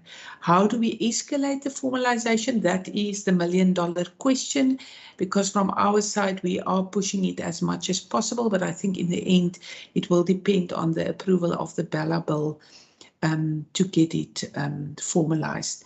In terms of the lack of subject advisors and the upskilling of that, we are putting a lot of effort into the upskilling of our subject advisors. In fact, every beginning of a term, we have a 3-day session with our subject advisors where we take them away and we upskill them in terms of foundation phase, with also a focus on Great Art. So we are doing a lot to make sure that they are indeed capacitated to give the necessary support. But the reality is also, if you haven't teach a certain grade, even though you can be skilled as much as possible, you don't have the experience in teaching in that area. And I think that is what is lacking, and that we can't do through our training, because the advisors isn't in the classroom anymore. In terms of the resources and the timeline of the procurement, the resources is specifically for our Great Art classes. The submissions, business cases, everything is already en route and in fact approved, and the requisitions is already at our procurement department. But I must note that when we roll this out to all our teachers, every classroom receive those resources in the classroom. So currently we're just topping up where there's new classes. We have a huge influx of learners, and then due to that, there's new classes that comes out of that. So we, on an annual basis, we just top up where there isn't resources. In terms of the submission for the approval of additional subject advisors, that submission is already en route, but it does include the directorate, also our HI directorate, organizational design, because they did a scoping in terms of that, and ultimately in the end, the HOD of the department will take the decision on that. I hope that answers the questions. Chairperson, can I just make a more general response to the questions? And no problem, Sanaika. Yeah, I think that you know, in this whole process, I think there are some challenges, and you know, we are grappling with those challenges. But I think we've quite organized in terms of understanding the seriousness of the challenges of that ECD poses, and the and the manner in which we have engaged with the stakeholders. So we wanted to build confidence in the sector, and we understand why ECD has been brought over to education. The reason why ACD has been brought over to education is that we want to improve the grade 3, 6, and 9 results. We want to improve the throughput rate. We want to improve employment in South Africa. And so the issues about why how are we mobilizing the sector? We're working very closely with the NGOs that have performed very well and have supported the ECD sites. And we have had an ongoing conversation with the NGOs. We have quarterly meetings with them. We establish from them what are the challenges that they have experienced in the past. Many of them are established experts in the field, and they have worked. We have visited a few sites. We visited a few sites in Delft, in Ocean View, in Nyanga. We understand the conditions, but surprisingly, many of these sites are performing very well.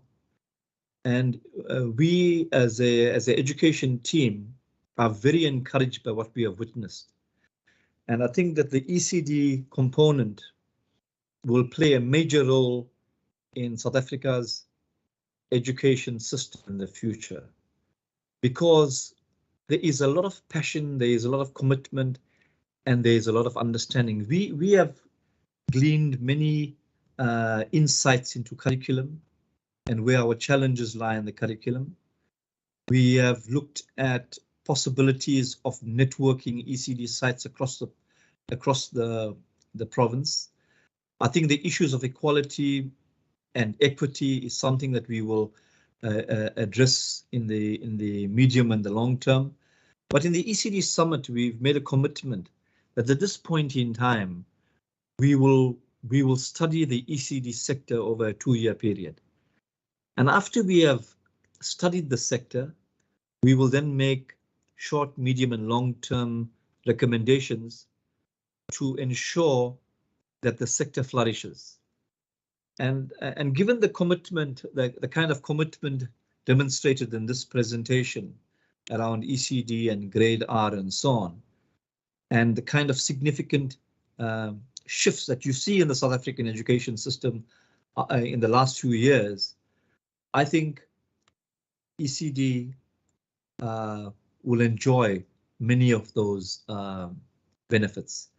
And we have an infrastructure. Remember, we have a curriculum infrastructure, we have a transport infrastructure, we have infrastructure itself as a component, and we have a range of other systems in the department that ECD can benefit from. So I note the questions, but I think that we can be very optimistic about the future with regard to ECD. Thank you.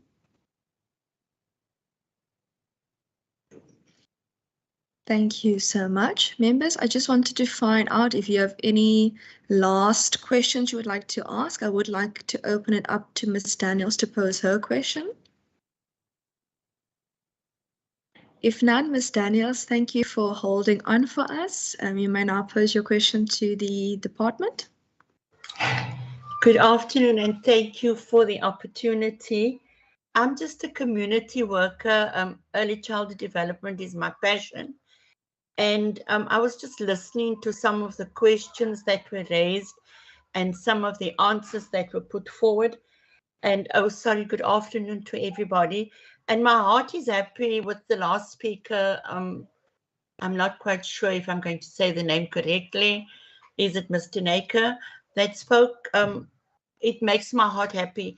You know, with the migration to the Department of Education from Social Development, there's a lot of fear in the ECD sector. And I'm an ECD activist, been fighting this fight for 30 odd years in terms of getting early childhood development on the map in South Africa, because there's never been any political will to drive the early childhood development sector, which is the most important sector in our community, in our economics as well. Because without early childhood development, people cannot go and work. People cannot access their jobs, leaving their children in a safe place of care. So just in terms of the census that was done recently, in the Western Cape, we have 4,715 ECD sites, 1,603 are fully registered, 189 are conditionally registered, and 2,923 are unregistered. And yes, there is moves in the sector to ensure that everybody does get registered. And I think Ms. Lucas has alluded to the fact that the SSOs and the modernization tool of the City of Cape Town, which is a brilliant tool to get ECD sites registered, because it tracks ECD sites from the point of registering to how far the process is. But I think that I just wanted to speak from a point of view when you work in the communities.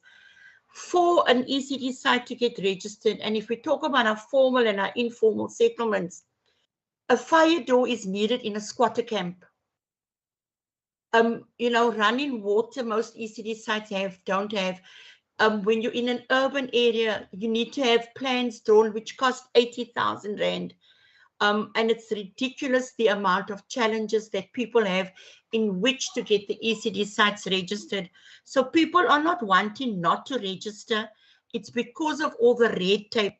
And I think that the city has been brilliant in the fact of the modernization tool, which really can assist people. But it's when we go into the building areas, and that is where the red tape is. So I just wanted to speak in terms of that, and I think Mr. Neka has really alluded and made my heart happy, because you must remember where ECD comes from. It started with Gogas looking after children, and there was absolutely no ECD sector. And if it wasn't for all these women that took in children, looked after them, got trained by the NGOs, there wouldn't be an ECD sector, because there's never really been any political will to drive the early childhood development sector, except in the last maybe 10 years.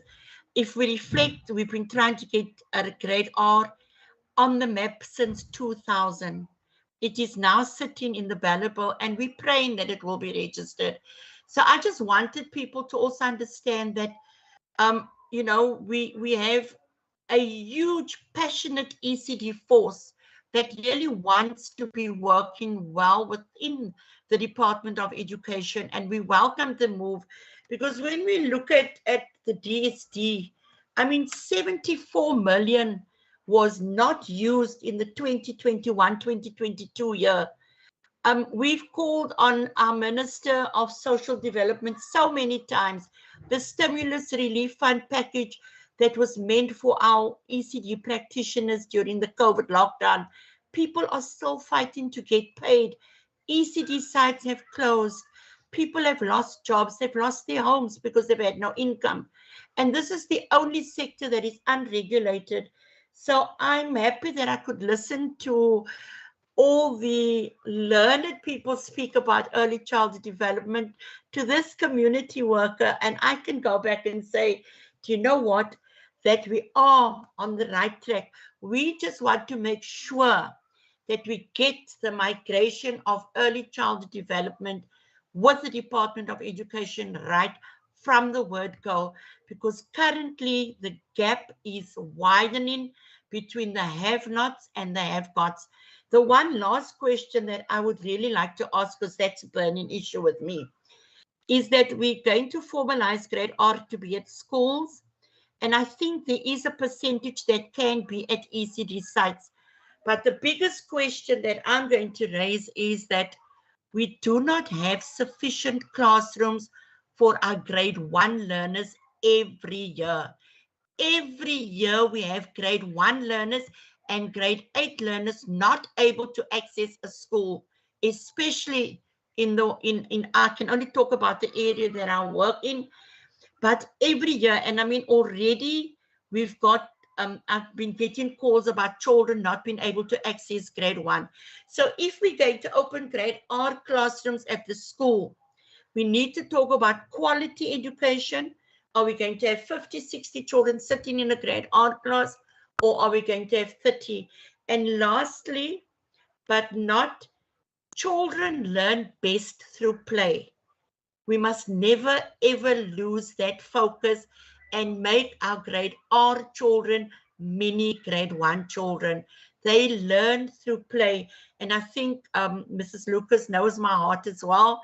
And I think she also believes in that. So thank you so much for allowing me just to voice my humble opinion, and just so that our MECs and our MPs and them know what happens on grassroots level. We have people that open their homes where children don't pay to come to the ECD sites. We have people that earn 100 Rand a month that's looking after children. We have people paying 25 Rand fees in our poor communities, where our advantaged areas, they flourish because they've been well looked after over the years. But our informal and our have nots, they are the ones struggling. We have pit latrines still for our children, no running water. So come on, we need to get the early childhood development sector right for every single child in South Africa and in the Western Cape, because I live here. Thank you so much for this opportunity. Thank you so much, Ms. Daniels. And just before Mr. Naker comes into the answer session, I just want to say it is opinions like yours that make sure that we are on the right track. So never apologize for voicing your opinion as an activist within the ECD sector. We have a whole of society approach in the Western Cape and in the Western Cape government. So if we don't all work together, we won't be able to assist all of our children to get into those ECDs. But it's also about a lot of our single women that in our province who don't necessarily have someone to look after their children. It is as important for the economic development of our province as it is to the education of our children to make sure that we have ECD centers that are operating. Mr. Naika? Yeah, thank you, Chairperson. So we have to date from the 1st of April, we assisted in mobilizing the business sector, and we have connected some funders with ECD, with the people who are involved in ECD sites. We've looked at the materials development and the performance of learners. We looked at some of the reports in Ocean View, which was very encouraging, and we've learned a lot from that. We have quarterly meetings with the service sector organizations that Ms. Lucas referred to. And these organizations are going to will partner with us in terms of addressing the many challenges you speak of. And so, yes, you're right. We understand that the challenges are enormous, and we also know the passion of the ECD sector, like the way you speak. We attended the anniversary celebrations of Grassroots. We visited Grassroots. We obtained the materials that they developed over the last many decades. We are conscious of what has happened in ECD, and we will take note of all these challenges that you mentioned. And as I had indicated, in the interim, we're going to try to analyze what we can develop to address these challenges. We are in constant contact. We have an open door policy with the major organizations that are involved with ECD, and we will. So, for example, Ms. Lucas mentioned that when we came up with this problem of non-compliance, we contacted all our service, the NGO sector that's responsible for ECD. We provided instant help to those who needed help. So this is a big challenge, but I want to say to you that I think from what I have noted so far, is that if we make an impact on the ECD sector, through our visits to sites, through our understandings of the lived reality of practitioners of the sites, we will do the necessary networking to qualify people and to work with the City of Cape Town to get the blockages unblocked. We will work with the grassroots organization. As you speak of, we've been involved. We've had many engagements. Ms. Lucas and I have many engagements with the leadership of these organizations in the short period of time. It's now June. From April, we've met all of them. We've had one formal meeting. We have 3 formal meetings scheduled until the end of the year. And over the next 2 years, we will grasp the problem. And I can understand. I see your frustration, but I share your enthusiasm. And I think Ms. Lucas and myself and my colleagues in curriculum share your enthusiasm to address those challenges, and we remain very committed to it. The minister attended. The minister was in Nyanga, where we went to an ECD site, and there was great leadership in that site. Despite the challenges that were experienced, the person who ran that site was extremely articulate, was able to thank the department for what has been done, and there's a lot more work to be done. So I think we must remain optimistic about addressing these challenges, because most of these centres are in the poorest communities in the Western Cape. And that's where we want to make a big commitment, so that we know that all those children will one day have a chance. The CEO of FNB said in his statement, I'll never forget this. He spoke to possible funders in the Western Cape and in the country. And he said that he doesn't see ECD as a charity that they'll be involved in. He sees it as a business opportunity. And so the way I understand that is that all those children one day will contribute to the economy and possibly contribute to the banking world and to the employment and so on. So that's our long-term vision. But I think these conversations that we have are very helpful and useful, because we need to work together as partners. So I invite you to contact us at any time when you experience challenges, so that we can resolve these challenges, that we develop this optimism for ECD, because this will shape the next society that's being developed at the moment. Thank you, Chairperson. Thank you so much. And just before I close the particular session, I just want to find out if someone is struggling with the registration of the ECD, or if they are a registered ECD and they would like some extra support, whether it's with their curriculum and or with funding, who do they email? What is the email address? Just so that those people who are perhaps maybe watching on YouTube or attending the meeting, they can just know exactly what that email address or cell phone number or landline number is. Mr. Naika?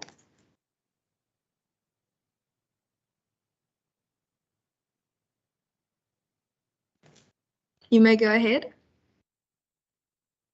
Ms. Lucas, can you respond, please? Thank you, Mr. Lewis. Chairperson, I think that they can directly contact me via email, ruth.lucas@westerncape.gov.za, and we will forward it to the relevant social worker policy developer, and we will also get assistance via our various people. Okay, so if one is an unregistered ECD, in order for assistance with administration, or registered regarding the funding and support for curriculum, I'm just going to read out it again. And Mr. Naika has been so kind to also post it in the chat box. It's ruth.lucas@westerncape.gov.za, and the R and the L is capitals and the rest is small. and sigamoni.nika@westerncape.gov.za, and the S is capital. I just want to confirm, is that correct? The R and the L are capitals, or is it all small letters? Ms. Leekers? I think in the side panel chat, Dr. Nika has typed our email address. I'm so sorry, we have a bad connection. There was one question in terms of, if I could just mention about parents and affordability. I think it was Honorable Christians that asked that the question, and I think that we use a means test in terms of determining who gets funding, and that can be one of the reasons that we're not filtering funding to everybody within a site, and so that needs to also be brought to the table. Thank you very much. Thank you so much. I'll just see here. Okay. Colleagues, thank you so much from the department. We really do appreciate it. Given that it has been only 2 months since the migration of ECD, I think the committee is looking forward to continue monitoring the implementation of the curriculum and to assist with finding solutions to some of the problems that do plague the ECD centers. I myself, after my birth, my mother had to go back to school. So I am similarly a child raised by a gogo. And I notoriously remember my grandmother always insisting that I must do my homework, and in my earlier stages of education in front of her while she was watching Days of Our Lives at the time. Ironically, my mom is also a grade 2 teacher, so my grandmother always kept watch over me while I was completing my homework and making sure that I read in the afternoons. But with that, the departmental officials, thank you so much. If you need to go ahead with your day-to-day work, you're welcome to leave the meeting. If you wish to stay for the committee administration, you're welcome to stay. It is an open meeting. But I do thank you on behalf of the committee for the work that has been done so far, and we look forward to engaging you in the future. Thank you, Chair. On behalf of the WCD officials, thank you that we could engage, and you're more than welcome to call us up again. Thank you. Thank you so much. I'm sure that will definitely happen, as now that ECD came over to the education department, we can commence similarly with oversight visits. Thank you so much. Colleagues, we are now going to go over into the administration of the committee. Just see here quickly. Ms. Hassan Musa, just want to check what is the first documentation they want to put up. I think it's the draft minutes of January. Yes. Chair, sorry to interrupt. We want to first get through the recommendations of this meeting before we get to the draft minutes. No problem. Let's deal with the recommendations first. Colleagues, I'll take hands now for recommendations. I know we did pose a few during the meeting, but if you can just raise those again, or if you have new ones. Okay, I will start then. There were a list of documents and links and dashboards and lots of amazing resources that the department has in terms of the ECD sector, as well as Great Art. And I wanted to find out if we could please have the WCED just forward those to members. I know they mentioned that majority of those are electronic, but if they do have hard copies of some of those posters, I know I myself or my constituency would appreciate it quite a bit to have some hard copies. Sometimes one walks into an ECD center or into a Great Art classroom and the walls are quite naked and there's no color around you. And I think some of the hard copies might even assist us in our constituencies. Colleagues, how do you feel about that resolution? Going once, going twice. Okay, I'm taking silence as concurrence then. Okay, I saw a hand go up and go down quickly. I'm not sure who that was now. Chair, I Okay, think it was my hand that I lowered. no problem. Okay. And I just wanted to suggest that now that the ECDs have migrated, that we start with our oversight visits. Perhaps Ms. Hassan Musa, if you can maybe just get us a list of the registered ECDs. And perhaps we need to get the list of unregistered ECDs as well, just so that we can, you know, do the oversight while trying to attempt to find out what the concerns and problems are regarding those who have not been registered yet or choose not to register. Members, are you okay with that? No Sure, problem. Chair. Okay, perfect. I don't have any other specific resolutions from my side. Any other resolutions from members regarding this presentation? Going once, going twice. Okay.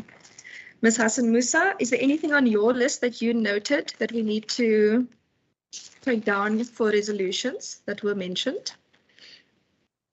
Nothing from my side other than the documents and the links for the ECD and Great Art to be forwarded to the members. Okay, thank you so much. With that, we will now then move over to the adoption of respective minutes. Okay, let's start 22nd of February. Now, I do know in the first term there's been quite a number of changes in committees. So colleagues, I hope you're going to be assisting me with those who were present in the respective meetings. Let's see, 22nd of February, 1 o'clock. You can just check your attendance. So in that meeting, members Syed, Christians, and Karma were present. Okay, let's go down to page 1. Okay, let's go down to page 2. Just there by Schaefer, it's a double dot on the A, and we just take the acute on the E off. Okay, insert symbol, yes. I don't know what the double dot is called. And we just take the acute off the E. There we go. And then just by Mitchell, sorry, same line. Minister Mitchell is without the S at the end. Okay, perfect. You can go down. And then that is Member Boat at the end. Colleagues, for those who were in the committee at that stage, if I could please have a proposer for the minutes with the amendments. Proposed, Chair. Thank you, Member Christians. Could I have a seconder for the minutes with the amendments? Member Syed, Member Karma. There we go. Thank you so much, Member Karma. The minutes are so adopted. If we could have the second set of minutes. That was the 25th of January. Persons who were present at that meeting that are here today is Syed and Karma, and I think Member Brinke is still online. Yes. Okay. Let's go through page 1. Okay, page 2. Let's just quickly change Schaefer again there. I think it should come up automatically at the symbol box now. There we go. Perfect. And let's go down. Okay, that's the end of the minutes. If I could please have a proposer for the minutes. Karma, I propose, Chair. Thank you so much. If I could have a seconder for the minutes. Member Syed, are you still online? Yes, Chair, I second. Thank you so much. I appreciate it. Let's go over to the 1st of March minutes. So there I was present as well. Member Syed, Christians, Karma, and Brinke. So we have many more people. Okay. Page 1. Let's go to page 2. Okay, that's just the election of the chairperson, which was myself at the time. Okay, if I could please have a mover for the minutes with the amendment of taking the full stop out. Going once. Move for adoption, Chair. Thank you, Member Syed. Seconder for the minutes. Second, Chair. Thank you, Member Krishnas. The minutes are so adopted. Ms. Hassan Musa, I just wanted to check, were those the only 3 that we need to adopt? There are still 2, but I'm finalizing it with the reports. At our next meeting, I will put it part of the agenda items to be adopted. Chair. No problem. We will then deal with those at the next meeting. Members, now that we are concluding with the minutes, I just wanted to ask if we can quickly ask the PO just to put the draft program up on the screen for us. I think she wanted to just remind me of the same matter, just so that we can just be on the same page regarding the upcoming program. I just want to also show you the changes. In the meantime, while the presentation comes up, what I've done with Ms. Hassan Musa, I went back to the committee's previous resolutions that needed to be completed, and we attempted our best to populate the program with those respective resolutions from the committee previously. And I think there are only 2 matters that are new, I think, that are added to the program. Okay, let's start. So today was the 14th of June. So as you may know, the cluster week for next week has been postponed, but since it is still a normal working week, members, I have populated the Tuesday meeting for us. The Tuesday meeting is the Oversight to West End Primary in Mitchell's Plain, and that's one of the schools that were named in the top 10 for World's Best School Prize for Overcoming Adversity. We wanted to pair that with an oversight to the Alpine Primary, but after inquiring with the department regarding how much time we would require for presentations, we believed it was best to rather do one school at a time, given the amount of information they would like to present to us. So that is next week, Tuesday's oversight. That will be for the afternoon. It will start at 1 o'clock. So the 12 o'clock relates to members coming to the bus to the WCPP, should you require transport. And if you do require transport, please do let the procedural officer know. The 22nd of June is the Wednesday slot. So as you may know, Wednesdays for the committees are being utilized for extra oversight visits, and given that there are 2 schools that were named for the top 10 of the World's Best School Prize for Overcoming Diversity, we requested from the Programming Authority for the 2nd school for us to go and visit that school on the 22nd. So those 2 top schools will be next week, Tuesday and Wednesday then. Then let's quickly go on to the next. Can you just make it a little bit bigger? I apologize, I still need to have my glasses fixed. There we go. The 26th of July will be virtual. It is a previous resolution from the committee, briefing from the City of Cape Town and district municipalities on schools that have high municipalities accounts and the plan to assist those schools.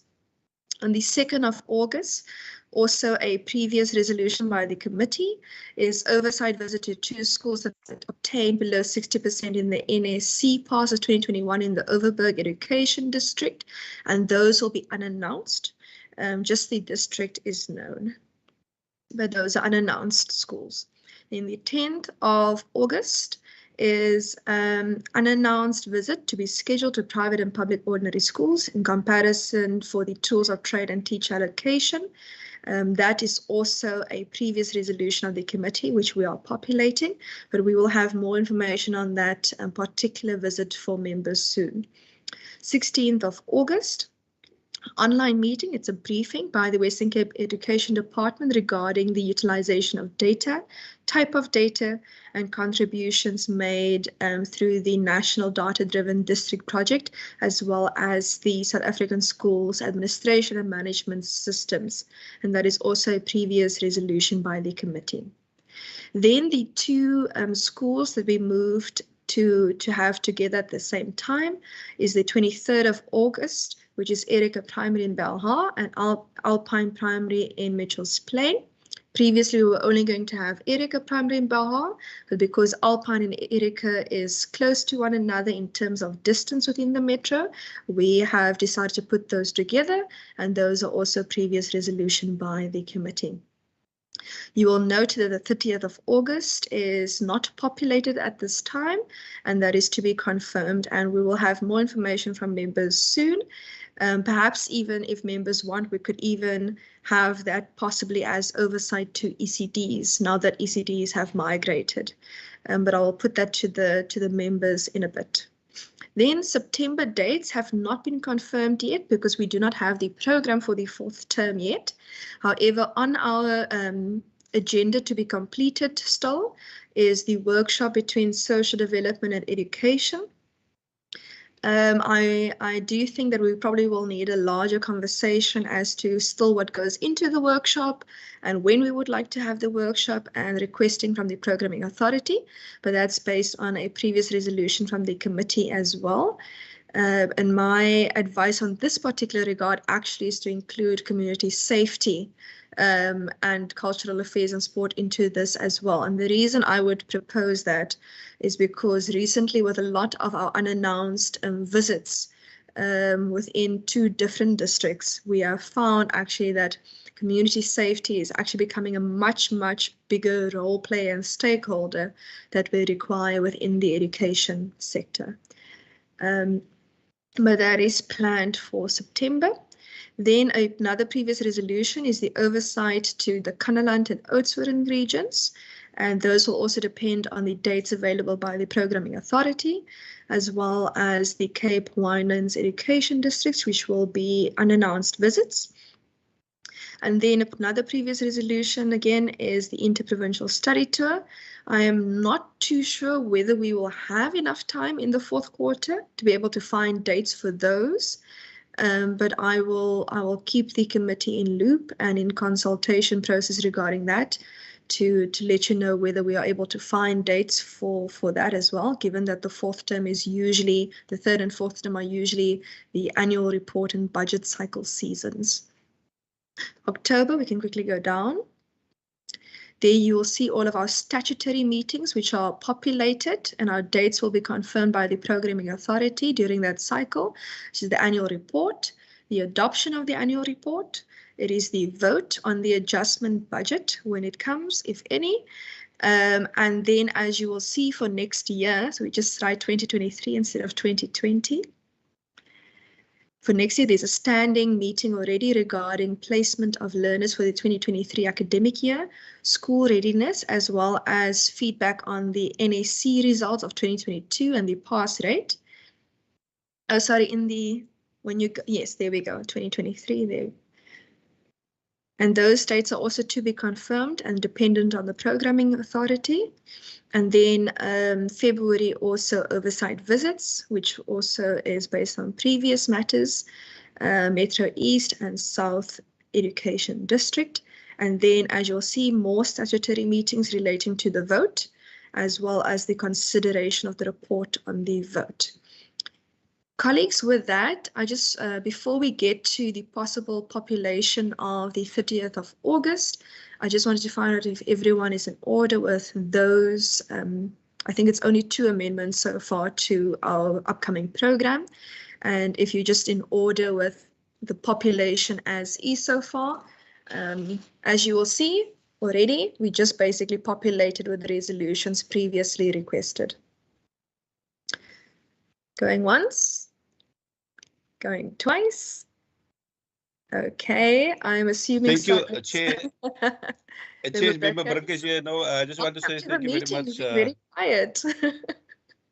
Yes, I was very quiet today because I'm in a very new space with regard to the ECD and Great R learning structures.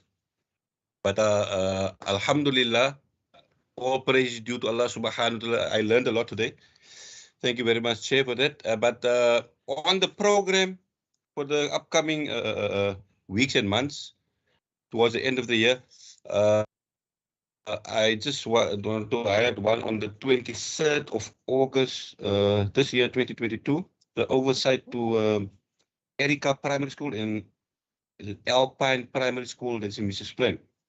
Yes. Yes, that was a previous resolution that I forwarded to the committee. And I just want to express my appreciation that they did slot it in there. And that school actually got a lot of challenges like many other schools throughout the Western Cape province. But let me take the opportunity to thank the committee and yourself, Chair, and all the other members working together so that we can actually get to these kind of schools that have these challenges facing them. And yes, I'm looking forward to it. Thank you very much, Chair. Thank you, Member Brancais. And you are also welcome to attend our unannounced oversights as they are scheduled on the program as well. Colleagues, if there's nothing else on the program, would it be in order if for the 30th of August of Member Syed? Chair, no, thank you, Chair. I agree largely with the program. I'm just thinking, let's also keep in mind not necessarily these slots, but just be flexible. Number one, in case there are urgent matters that do crop up, in the education space that are then going to require us to convene. I think that's going to be important. And then also just, for example, one matter, and I don't know if it's urgent, but we can try to find time possibly when we get back.